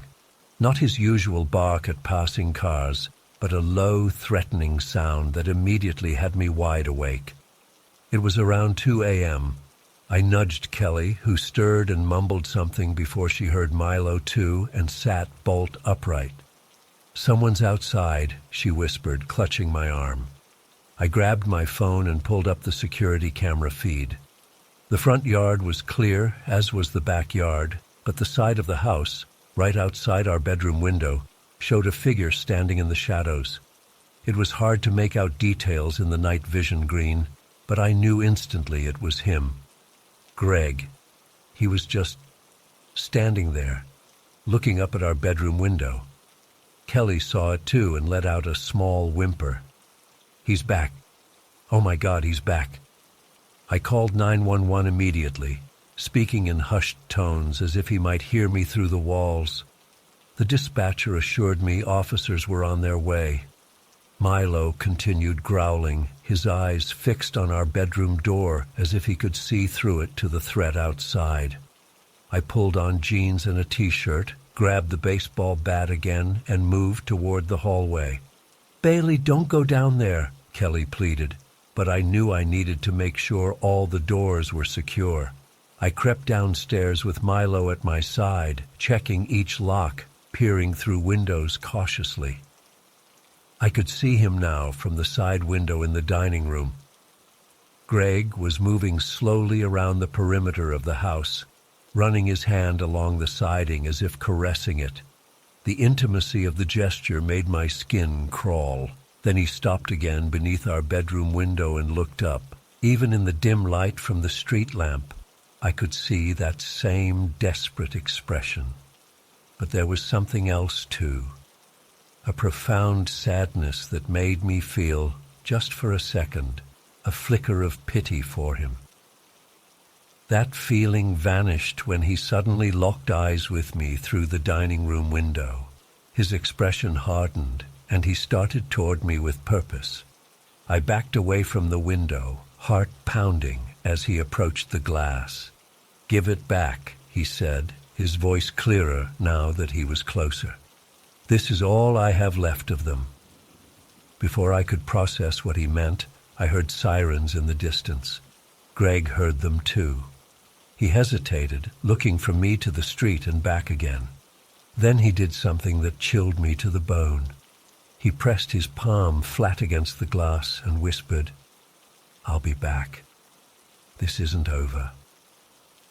Then he was gone, disappearing into the darkness between houses, just as the police cruisers pulled up. The officers found him 2 blocks away, hiding in someone's garden shed. They took him into custody again, and this time, Officer Ramirez came back to tell us he would be placed in a 72-hour psychiatric hold for evaluation. "He's not a bad person," she told us with a sigh. Before he lost everything, Greg was a high school math teacher. Well-liked, involved in the community. His parents died within months of each other, and then he lost his job. It was just too much for him. That information should have made me feel better, should have humanized him. Instead, it terrified me more, because it meant Greg wasn't some boogeyman we could dismiss as pure evil. He was a person who had snapped, who had lost everything, and who now fixated on our house as the last connection to his former life. The next morning, Kelly and I had a serious talk. Moving still wasn't financially possible, so we decided to double down on reclaiming our sense of security.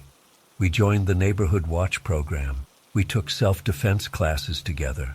We upgraded our security system to include motion-activated floodlights and alarms on every window. We also started reaching out to neighbors, something we'd meant to do anyway, but had been too busy with the move to prioritize. That's how we learned we weren't the first to experience Greg's fixation. The folks who bought it at auction never even moved in, our next-door neighbor Mrs. Chen told us over coffee on her porch. They intended to flip it, but after Greg's third break-in attempt, they decided to sell as is rather than invest in renovations. Other neighbors shared similar stories. Greg sleeping in the garden, Greg arguing with the workers who came to change the locks, Greg standing across the street for hours just staring at the house. We've all called the police on him at some point, Mr. Okafor from across the street admitted. But we also feel for the guy, you know. He wasn't always like this. Somehow, knowing we weren't specifically targeted made it both better and worse. Better because it wasn't personal. Worse because Greg's obsession with the house clearly wasn't going away. The 72-hour hold came and went. We learned from Officer Ramirez that Greg had been referred to outpatient services but had nowhere stable to live. The local shelter could only offer him a bed when one was available, which wasn't consistent enough for someone trying to maintain mental health treatment. We started jumping at shadows. Every creak in the night had us wide awake. Every time Milo barked, my heart rate would spike. Our home, which was supposed to be our sanctuary, had become a source of constant anxiety. Then, about a week later, I was taking out the trash and noticed something by our front steps. A small, carefully arranged bouquet of flowers, clearly picked from various gardens, including our own hydrangeas. Beside it was a yellowed photograph of an older couple standing in front of our house, smiling proudly with their arms around a younger man who was unmistakably Greg. I showed Kelly, and we both felt that same confusing mixture of fear and pity. We decided to call Officer Ramirez again, not to report a crime, but to ask for advice. He's trying to connect with his past, she explained after seeing the photo. Those are his parents. This house was their life achievement. They saved for years to buy it, raised him here. What should we do? Kelly asked. Live your lives, Officer Ramirez said simply. We'll keep an eye out for Greg, but the best thing you can do is make this place your home. Don't let fear take that from you. It's been 6 weeks since we found the photo.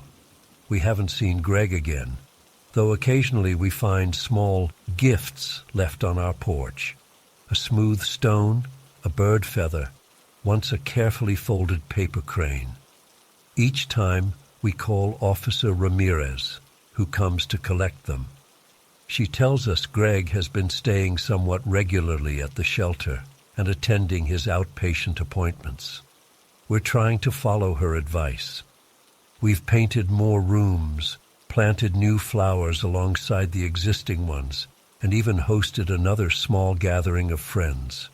But I still check the security cameras multiple times a night. Kelly still startles when Milo barks unexpectedly. And sometimes, when I'm in the yard or sitting on our front porch, I get this prickling sensation on the back of my neck, like someone's watching. I want to believe we'll eventually feel completely safe here, that Greg will get the help he needs and move on, that this house will fully become ours in every sense. But right now, as I sit here typing this with Milo alert at my feet, I can't shake the feeling that we're just temporary occupants in Greg's mind. That no matter how many locks we install or how many roots we put down, a part of him will always consider this his home. And honestly, I don't know if that fear will ever completely go away.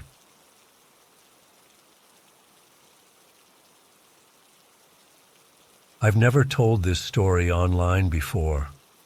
I'm still not sure I should, but it's been 3 years, and I need to get this off my chest. Maybe someone out there has experienced something similar or can make sense of what happened. I'm a software developer from Seattle. I've always been the indoor type, more comfortable behind a computer screen than out exploring the world. My best friend Claire has been trying to get me out of my comfort zone for years. We've known each other since college, and she's always been the adventurous one. That's why when she suggested we take a cruise together, I was hesitant. "Come on, Mark," she kept saying. "It'll be good for you. All the food you can eat, beautiful ocean views, and you can still have Wi-Fi if you absolutely need it." After weeks of persuasion, I finally gave in. We booked a week-long Caribbean cruise on the Oceanic Majesty, this massive luxury liner that looked more like a floating city than a ship.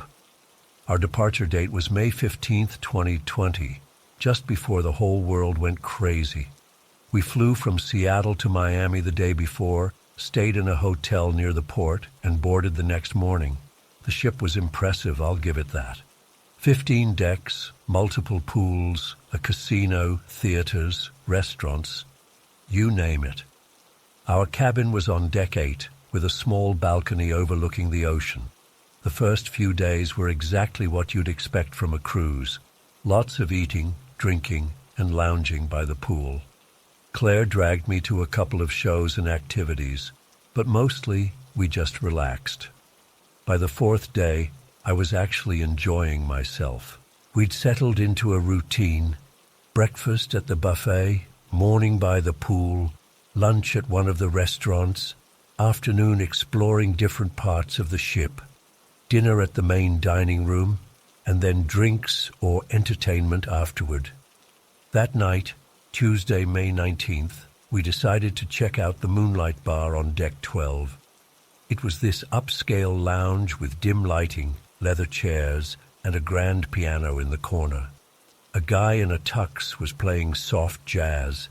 The place wasn't crowded, maybe 15 people scattered around. We found a small table near the back, ordered some fancy cocktails, and just talked about nothing important. Around 10:30 p.m., Claire excused herself to use the restroom. "I'll be right back," she said, grabbing her small purse. I watched her walk across the bar and disappear down the hallway where the restrooms were located. I sipped my drink, scrolled through some work emails on my phone, not really paying attention to the time. After what felt like maybe 5 minutes, I looked up, expecting to see Claire walking back. She wasn't there. I checked my phone. It had actually been 10 minutes. Not super concerning yet, but longer than a typical bathroom break. At 15 minutes, I started to worry. Maybe she wasn't feeling well. I finished my drink and walked over to the hallway. There were 2 restrooms, one for men, one for women. I stood awkwardly outside the women's door for a minute, then called out, "Claire, you okay in there?" No response. I asked a woman who was walking out if she could check if anyone was still inside. She gave me a weird look, but agreed. She came back out a minute later and said there was nobody in there. That's when I felt the first real stab of panic. I checked my phone to see if she'd texted. Nothing. I called her and immediately heard her ringtone coming from our table. Her phone was in her purse, which she'd left behind. I went back to our table, thinking maybe we'd missed each other somehow. She wasn't there. I asked the bartender if he'd seen a woman in a blue dress leave. He shrugged and said he hadn't been paying attention. I started walking around the bar, checking every corner, thinking maybe she'd run into someone she knew. No sign of her. I expanded my search to the deck outside the bar, then to the deck above and below. Nothing. By now, it had been over 30 minutes, and my heart was racing. This wasn't like Claire at all.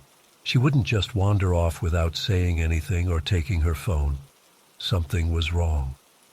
I found a crew member, a young guy with a name tag that said Carlos, and explained the situation.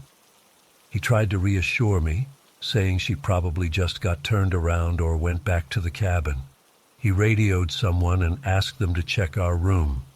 We waited by the elevator bank. 5 minutes later, Carlos's radio crackled, and a voice confirmed nobody was in our cabin.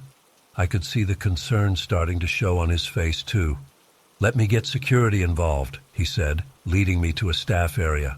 I followed him through a crew-only door and down a utilitarian hallway to a small office where a man in a white uniform with gold epaulets was sitting behind a desk. The security officer introduced himself as Mr. Patel. He took down all the details. Claire's full name, Claire Elizabeth Davidson. Her age, 31. What she was wearing, blue cocktail dress, silver sandals. When I last saw her, 10:30 p.m. in the Moonlight Bar, and asked for a photo.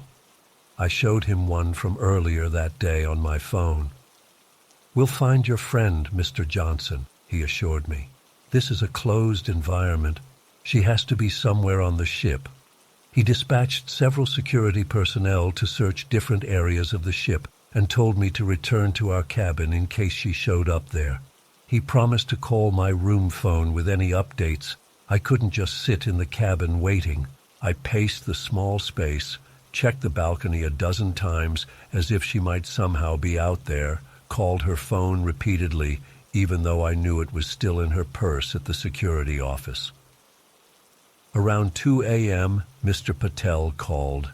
They'd searched all public areas of the ship and were now going deck by deck, room by room in non-public areas. No sign of Claire yet, but he stressed that they were taking it very seriously. He asked if Claire had any reason to want to disappear. Were we fighting? Did she have any mental health issues? Was she drinking heavily? The questions made me angry. No, she wouldn't just disappear on purpose. Something's happened to her. I didn't sleep at all that night. I kept expecting a knock at the door, either Claire or someone telling me they'd found her. Neither came. By morning, word had spread throughout the ship. I could feel people watching me in the hallways, whispering as I passed. The ship's captain made an announcement asking anyone with information about a missing passenger to contact ship security immediately. I spent the day in a fog, alternating between the security office and walking every inch of the ship myself. They showed Claire's photo to crew members and passengers.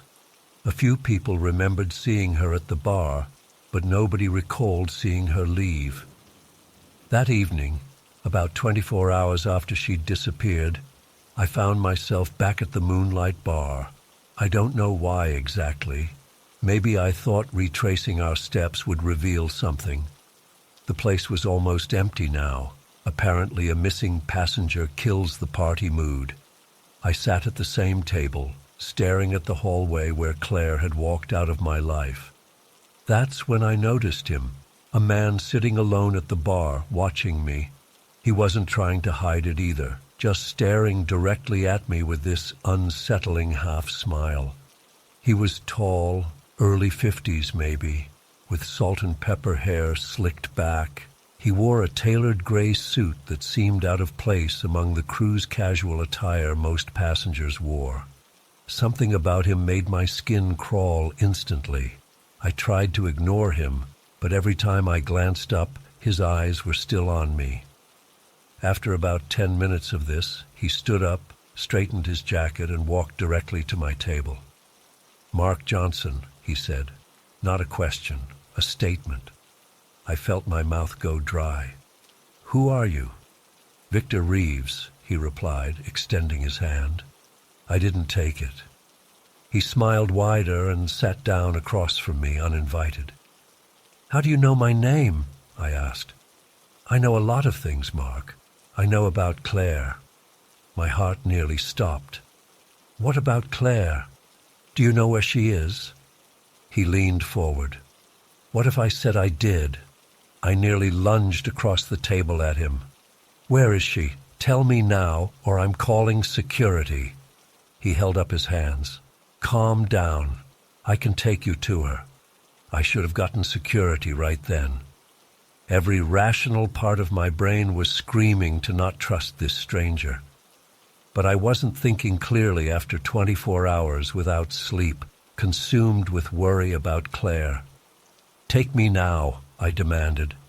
Victor stood up and gestured for me to follow him.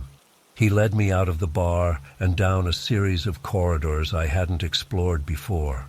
We went down 2 flights of stairs, through a door marked "Crew Only," and into the bowels of the ship. The hallways here were narrow, with pipes running along the ceiling and a distinct industrial smell. We passed a few crew members who gave us curious looks but didn't stop us. Victor walked with such confidence that they probably assumed he was authorized to be there. After what felt like a maze of turns, we reached a door marked "Storage." Victor pulled out a key card, not a regular guest room key, and swiped it. The door unlocked with a click. "She's in here," he said, pushing the door open. The room was dimly lit and filled with stacked crates and supplies. At first, I didn't see anything but boxes. Then I heard a muffled sound from the back corner. Behind a stack of crates was Claire. Her hands were bound behind her with zip ties, and there was duct tape across her mouth. Her eyes went wide when she saw me, and she started making frantic noises behind the tape.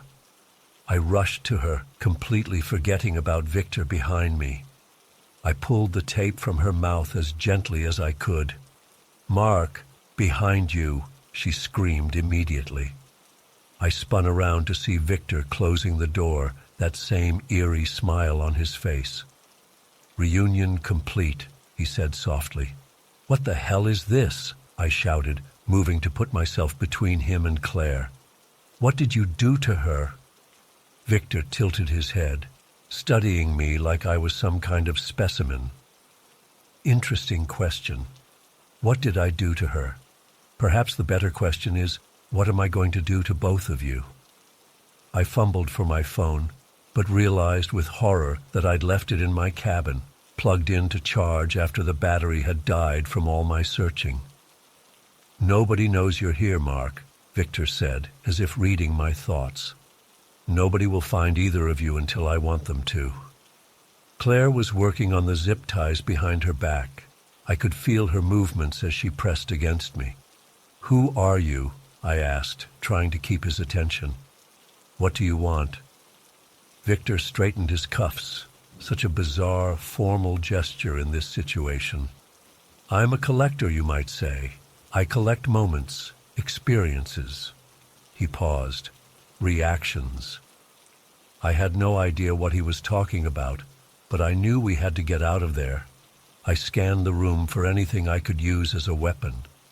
"You're wondering if you can overpower me," Victor said calmly. "You're welcome to try."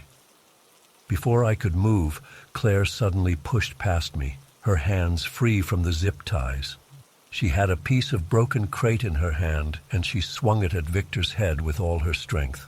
He dodged with surprising speed, but the edge caught his temple.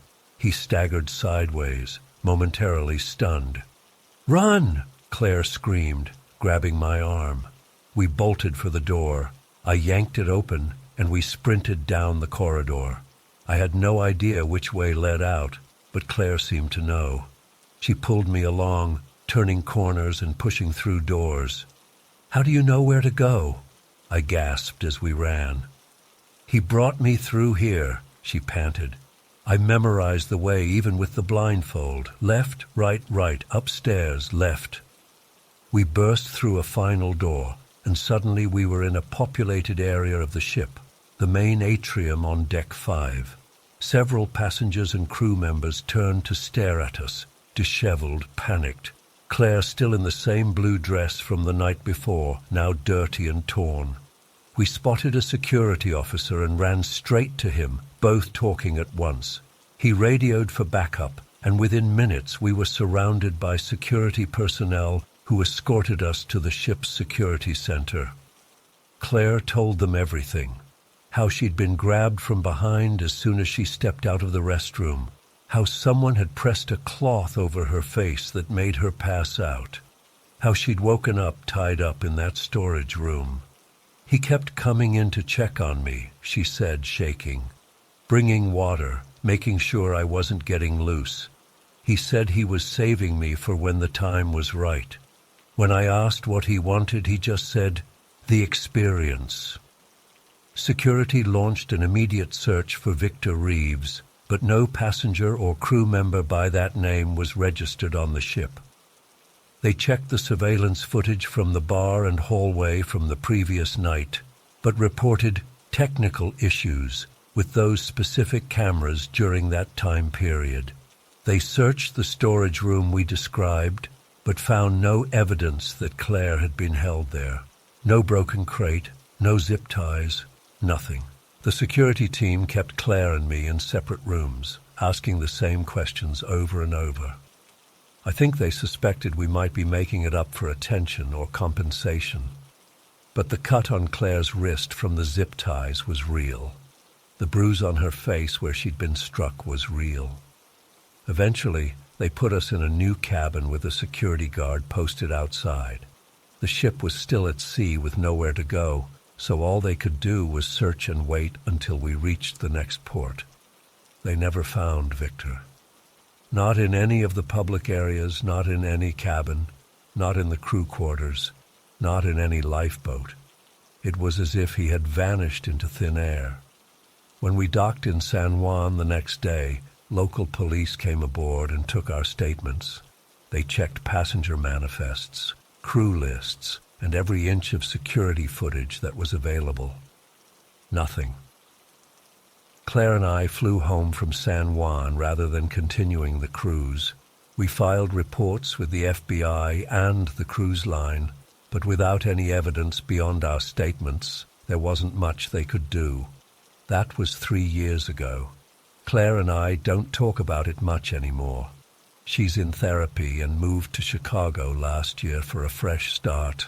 I'm still in Seattle, but I've never set foot on another cruise ship and never will. Sometimes I wake up in the middle of the night thinking about Victor's face, that cold, calculating smile. I wonder if he's still out there on some other ship, looking for his next experience. I wonder how many others there have been. The cruise line eventually sent us a settlement offer with a non-disclosure agreement. Claire signed it. I didn't. That's why I can tell this story now. I don't expect anyone to believe me. Sometimes I barely believe it myself, but I know what happened. I know what I saw. And I know that sometimes people just disappear, even in a closed environment like a cruise ship. If you're reading this and planning a cruise, I'm not saying don't go. Just be careful. Never go anywhere alone.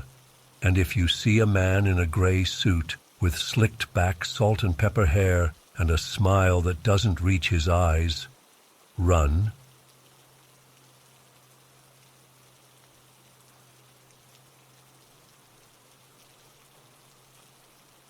I'm still shaking as I write this.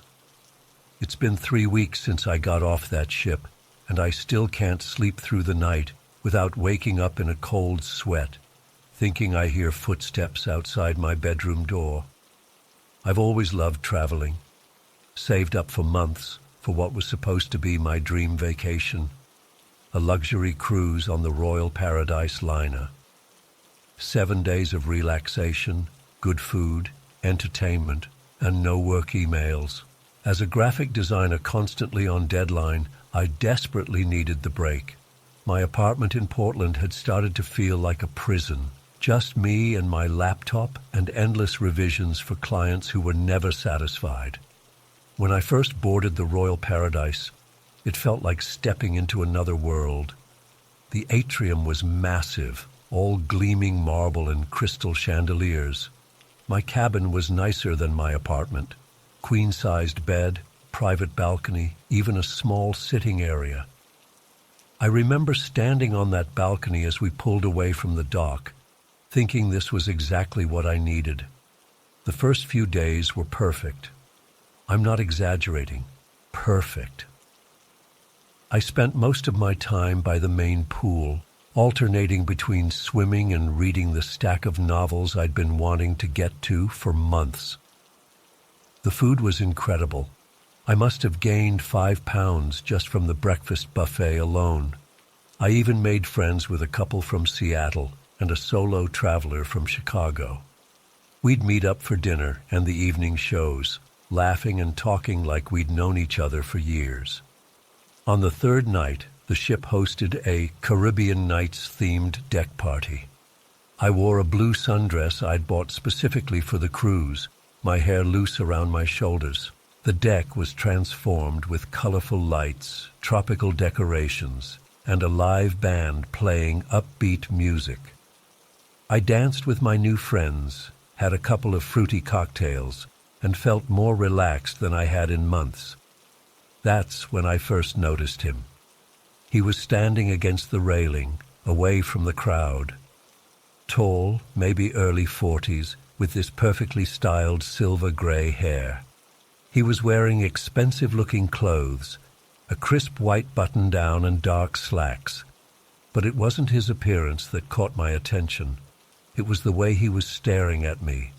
Not just glancing, not just appreciating, staring, with such intensity that I could feel it from across the deck. I tried to ignore it at first. Cruise ships are full of weird people, right? I kept dancing, but every time I looked in his direction, his eyes were still fixed on me. Not moving, barely blinking, just watching. Eventually, I made an excuse to my friends about being tired and headed back to my cabin. The next morning at breakfast, he was there again, sitting alone at a table near the entrance of the buffet restaurant. When I walked in, his eyes immediately locked onto me. No smile, no acknowledgement, just that same intense stare. I grabbed my food quickly and found a table as far from him as possible, sitting with my back to him. But I could feel him watching me the entire time. I tried to brush it off. Maybe he was just socially awkward. Maybe he thought I reminded him of someone. But as the day went on, I kept seeing him. When I went to the fitness center, he appeared on a treadmill 20 minutes after I arrived. When I was at the pool, he showed up and took a lounge chair with a direct line of sight to mine. During the evening comedy show, I spotted him sitting at the back of the theater, eyes fixed on me instead of the performer. By this point, my anxiety was through the roof. This wasn't coincidence. The ship was huge, over 3,000 passengers. But somehow he was everywhere I went. I started changing my routine, going to restaurants at odd hours, taking different routes around the ship. It didn't matter. He always found me. On the fourth day, I'd had enough. I spotted him sitting by the pool when I arrived, and instead of running away, I marched straight over to his lounge chair. "Excuse me," I said, trying to keep my voice steady. "Do I know you from somewhere? Because you seem to be following me around the ship." He looked up at me with these pale blue eyes that were somehow both empty and intense at the same time. He smiled, but it never reached those eyes. "No, we haven't met before," he said calmly. "I'm Gabriel Frost." "Okay, Gabriel. Can you explain why you keep staring at me and showing up wherever I go?" He shrugged, so casually it made my skin crawl. "I just enjoy watching you. You're interesting to observe." My blood ran cold. There was something so wrong about how he said it, like I was an animal in a zoo or a character in a game he was playing. "Well, it's making me uncomfortable," I told him firmly. "Please stop following me around." He didn't respond, just kept smiling that empty smile. I walked away with my heart pounding. I went straight to the guest services desk and reported him. The staff member, Ryan, according to his name tag, was sympathetic but not particularly helpful. "We'll certainly keep an eye on the situation, ma'am." "What was this passenger's name again?" "Gabriel Frost. He's been following me everywhere for 2 days now." Ryan typed something into his computer. "Yes, Mr. Frost is staying in a deluxe suite on Deck 10. He's one of our premium guests." The way he said it, made it clear that Gabriel was a VIP passenger who spent a lot of money. "I don't care what kind of suite he's in," I said. "He's stalking me." "Has he threatened you in any way? Made any inappropriate physical contact?" "No, but—" "I understand your concern, but we can't restrict a passenger's movements without clear evidence of harassment or threatening behavior. I'll alert our security team to monitor the situation. In the meantime, if you feel unsafe, try to stay in public areas with plenty of other passengers around." I left feeling frustrated and even more anxious. I spent the rest of the day with my new friends, safety in numbers and all that. I kept seeing Gabriel at dinner during the evening show, but at least with other people around, his presence felt less threatening. That night, I couldn't sleep. Every creak outside my cabin door made me jump. Around midnight, I decided I needed some air. The insomnia was making me restless, and my cabin suddenly felt claustrophobic. I figured the open deck would be mostly deserted, but still had security personnel around, surely safer than lying awake imagining Gabriel somehow getting into my room. The night air was cool as I walked along the promenade deck. The sea was calm, the sky clear and filled with more stars than I'd ever seen back home in Portland. For a few minutes, it was peaceful. I stopped at the railing to look out at the moonlight reflecting on the water. That's when I heard it. Footsteps. Slow, deliberate footsteps coming up behind me. I turned around, already knowing who I'd see. Gabriel was about 30 feet away, walking slowly toward me. No pretense now of being there for any other reason. Just him and me on an otherwise empty deck, in the middle of the night, in the middle of the ocean. "Beautiful night, isn't it, Olivia?" he called out. He knew my name. I never told him my name. I started walking quickly in the opposite direction, toward the doors that led back inside. I didn't run. Some stupid part of my brain was still worried about looking dramatic or overreacting. But when I glanced back over my shoulder, he had picked up his pace too. That's when I started running. I could hear his footsteps getting faster behind me. The doors to go inside seemed miles away. My heart was hammering so hard I could barely hear anything else.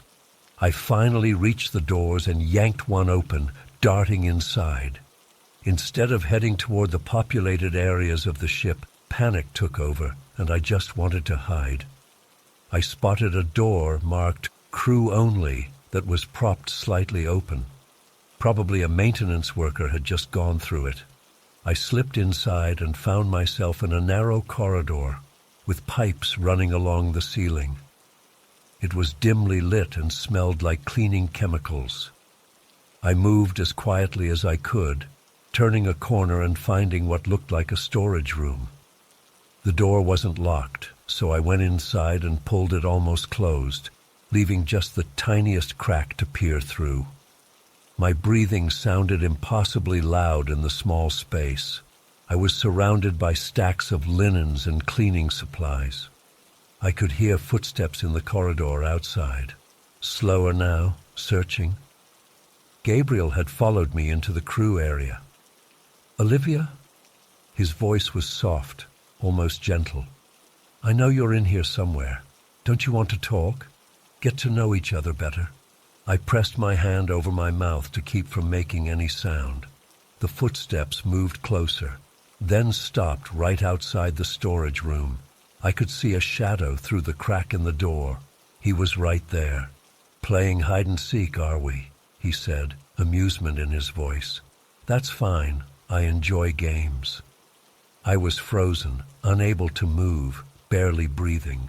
The shadow lingered for what felt like hours, but was probably only 30 seconds. Then the footsteps started again, moving away. I stayed hidden for at least 20 minutes after I couldn't hear him anymore, terrified it was a trick. When I finally worked up the courage to leave, I peeked out cautiously before slipping back into the corridor. I made my way to the main areas of the ship where a few night owls were still at the bars or casino. I went straight back to my cabin, locked the door, and pushed a chair under the handle. The next morning, I went to guest services again and demanded to speak with the head of security. I was shaking and hadn't slept all night. The security chief, a former police officer named Martinez according to his badge, listened more seriously to my story. "We'll have a conversation with Mr. Frost," he assured me, "and we'll have security personnel keeping an eye on you for the remainder of the cruise. We have 3 days left. Would you like to change cabins?" I did. They moved me to a different deck and flagged my file so my new cabin number wouldn't be given out. Martinez also gave me his direct line to call if Gabriel approached me again. For the next 2 days, I only left my cabin to eat and stayed exclusively in crowded public areas. I saw Gabriel a few times, always watching from a distance. Security personnel were visible nearby, but his eyes still found me, still followed me. He seemed amused by the whole situation, like it was just making the game more interesting.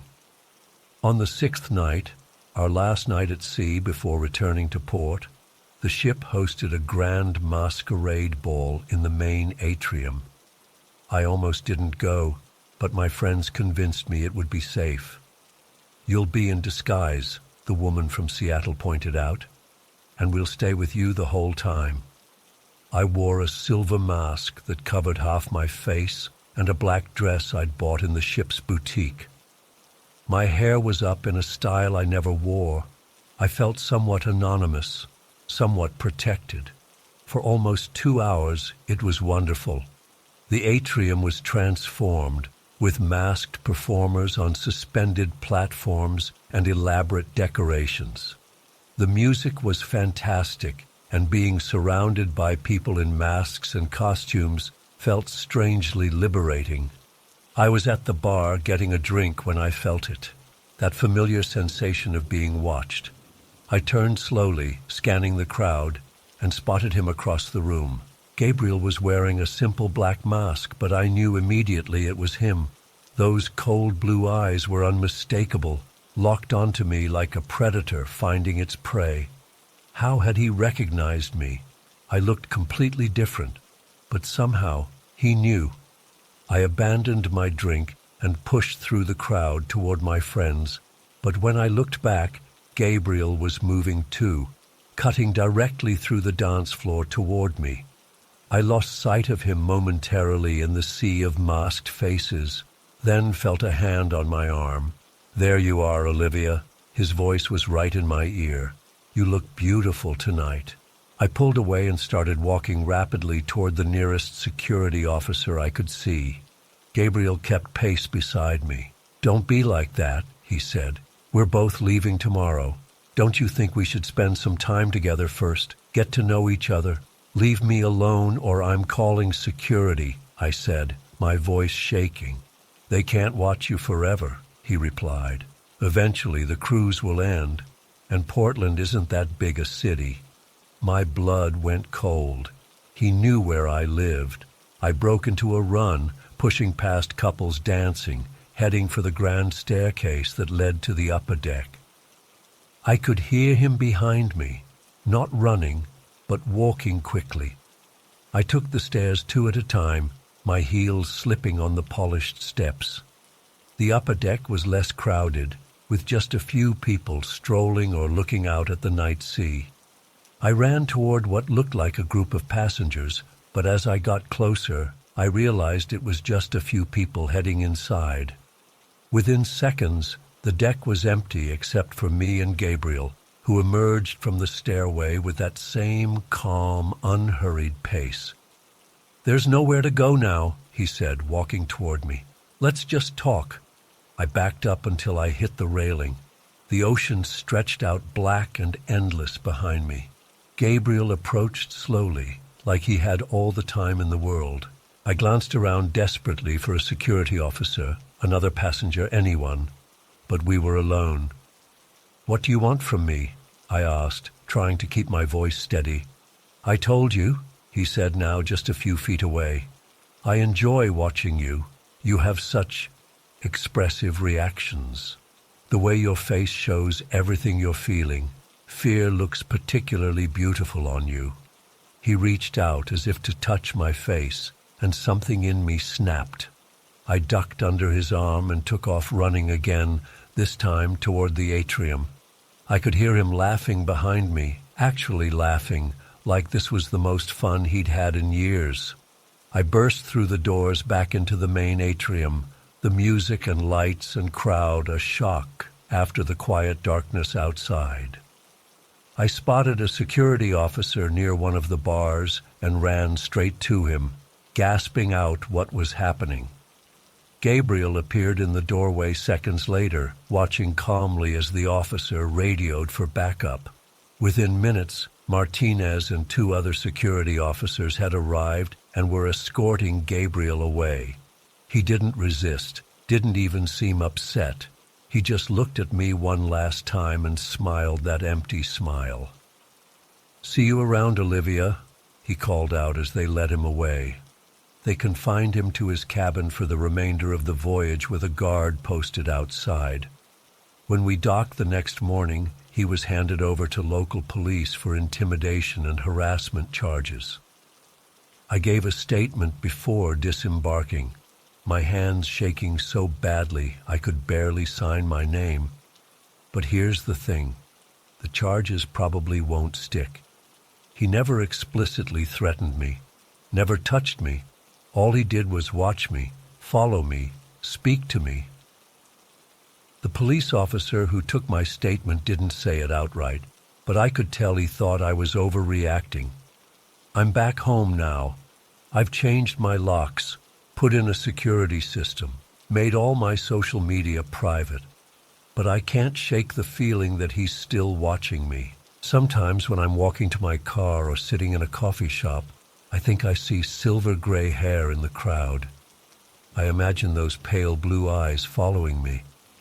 The worst part is not knowing if he's really there or if my mind is just playing tricks on me.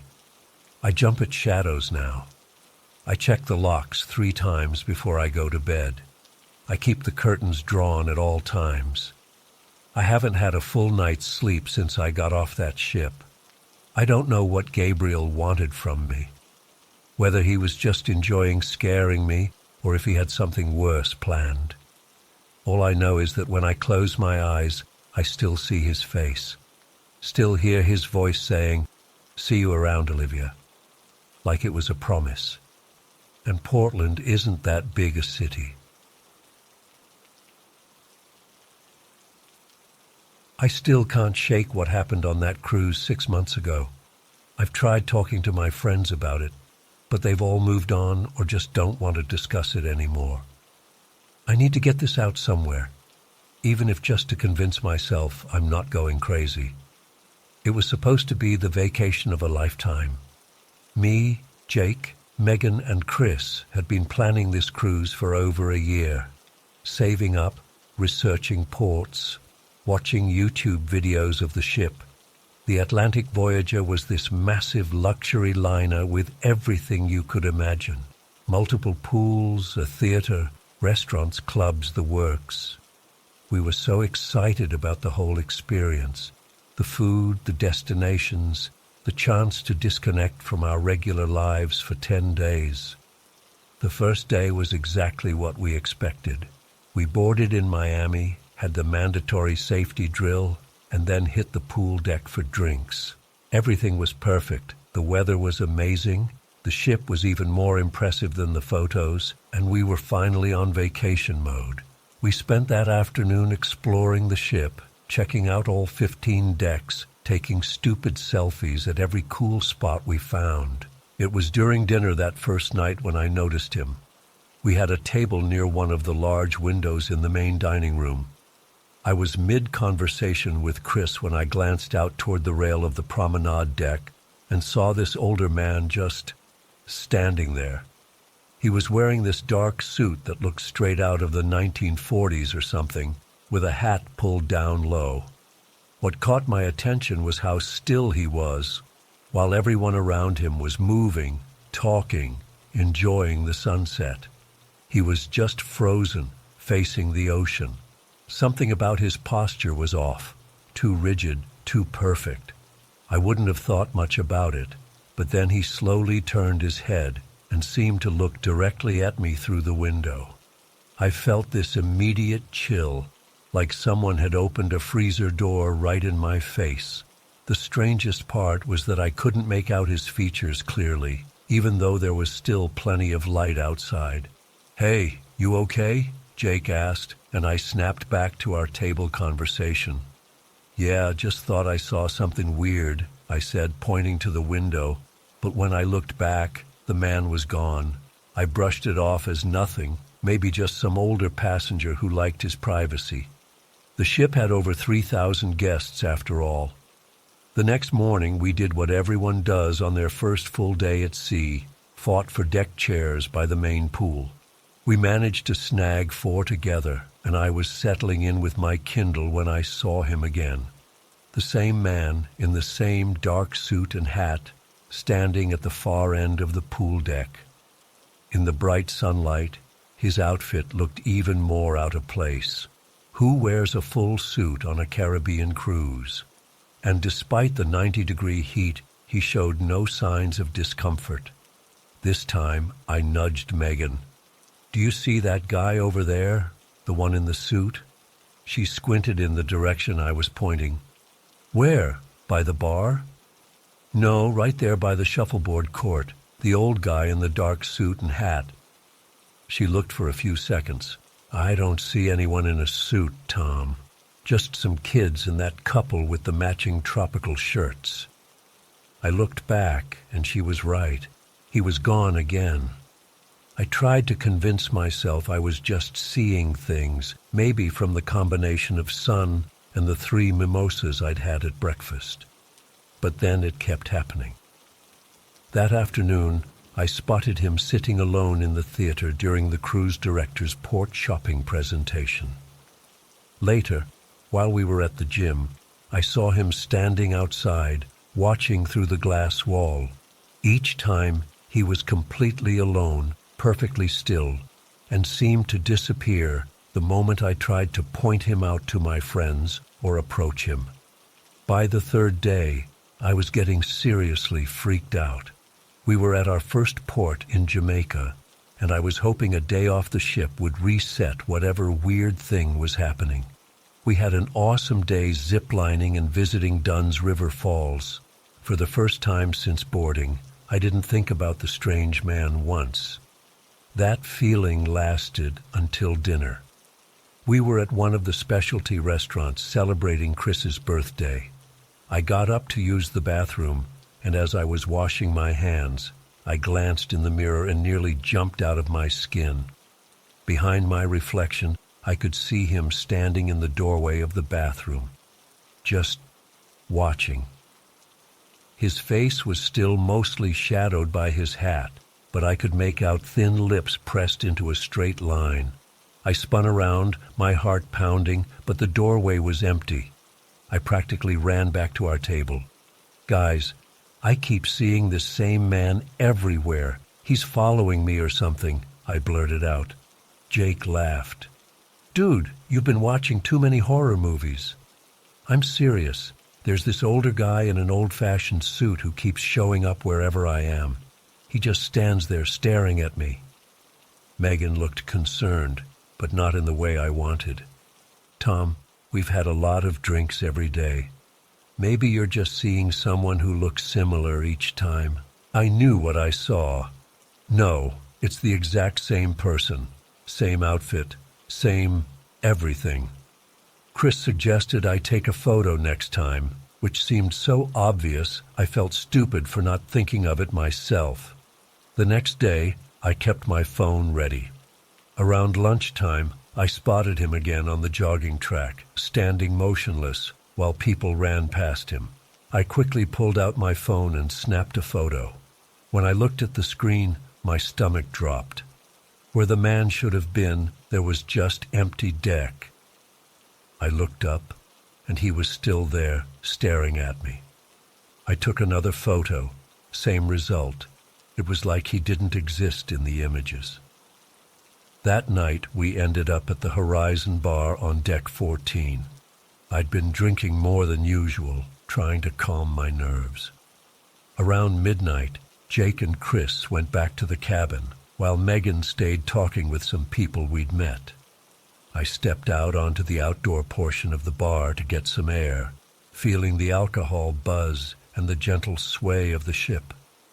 That's when I saw him again, one deck below, looking up at me. This time, without really thinking it through, I decided to confront him. I needed to know what the hell was going on. I hurried down the nearest staircase to deck 13, catching a glimpse of him turning a corner at the far end of the ship. I followed, my heart racing. He led me down another set of stairs to deck 12, then deck 11, each time just barely staying in sight.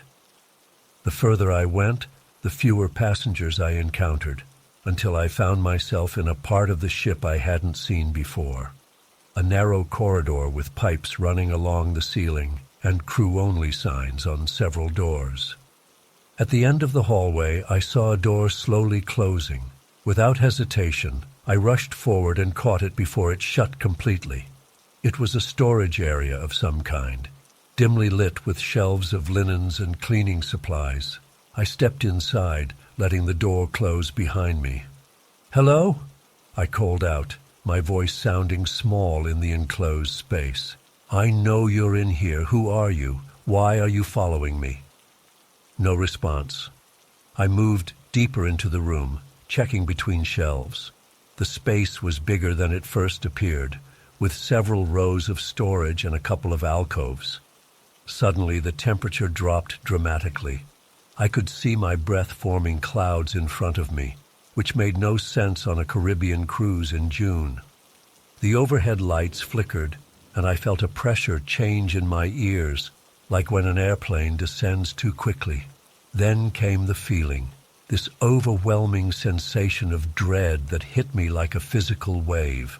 It was as if every instinct in my body was screaming at me to run. The air felt thick, almost hard to breathe, and I became aware of a low humming sound that seemed to come from everywhere and nowhere at once. I turned to leave, only to find that the door I'd entered through was now closed. I rushed to it and grabbed the handle, but it wouldn't budge. Panic set in as I pulled harder, using both hands, my palms slick with sweat. "Help!" I shouted, pounding on the door. "Someone help me!" The lights flickered again, and in the momentary darkness, I felt something brush against the back of my neck. Not quite a touch, more like the displacement of air when someone stands too close behind you. I spun around, but there was nothing there. The humming grew louder, and the cold intensified to the point where my teeth were chattering. In the farthest corner of the room, the shadows seemed to deepen and take shape. 2 pinpricks of light appeared where eyes would be, and I knew he was there, watching me. The shape began to move forward, still mostly hidden in darkness. I've never felt terror like that before. Pure, paralyzing fear that froze me in place. I couldn't scream, couldn't move, could barely breathe. Then, suddenly, the door behind me gave way. I fell backward into the hallway, scrambling to my feet and running as fast as I could. I didn't stop until I reached our cabin on deck 9, fumbling with the key card 3 times before getting the door open. Jake was asleep, but Chris was still awake, watching something on his tablet. He took one look at me and sat up. "Dude, what happened? You look like you've seen a ghost." I told him everything, the words tumbling out in a panicked rush. To his credit, he didn't laugh or dismiss me this time.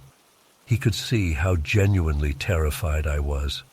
"Let's go talk to security," he said finally. "If there's someone stalking you on the ship, they need to know about it." The next morning, after barely sleeping, Chris and I went to the security office on deck 5. Megan and Jake came too, more supportive now that they saw how shaken I still was. The security officer, a serious-looking guy named Martinez, listened patiently as I described the man and all the places I'd seen him. I told him about following him to the storage room, though I downplayed some of the weirder aspects: the temperature drop, the feeling of dread, the eyes in the darkness. Martinez typed something into his computer, then asked me to describe the man again in detail.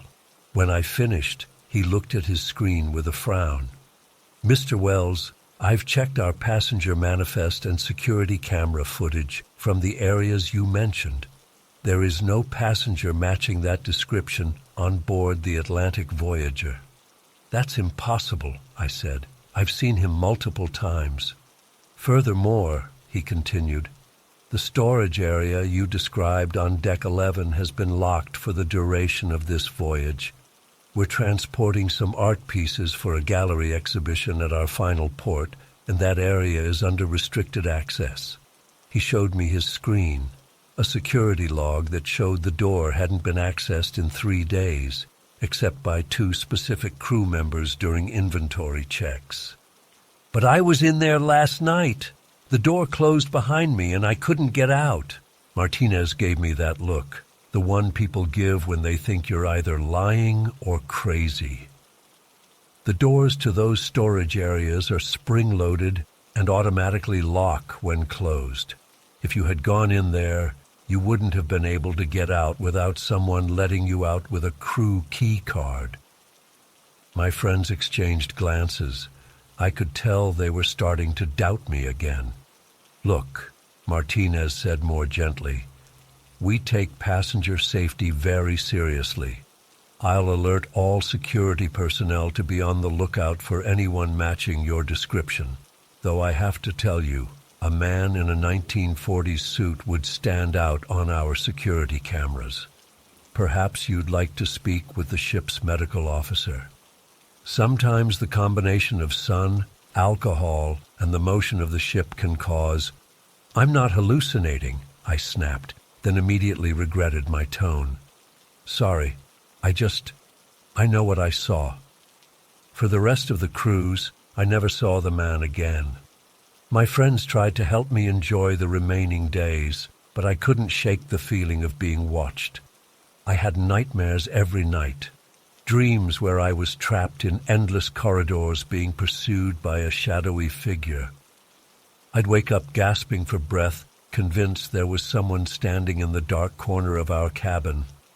The relief I felt when we finally disembarked in Miami was indescribable.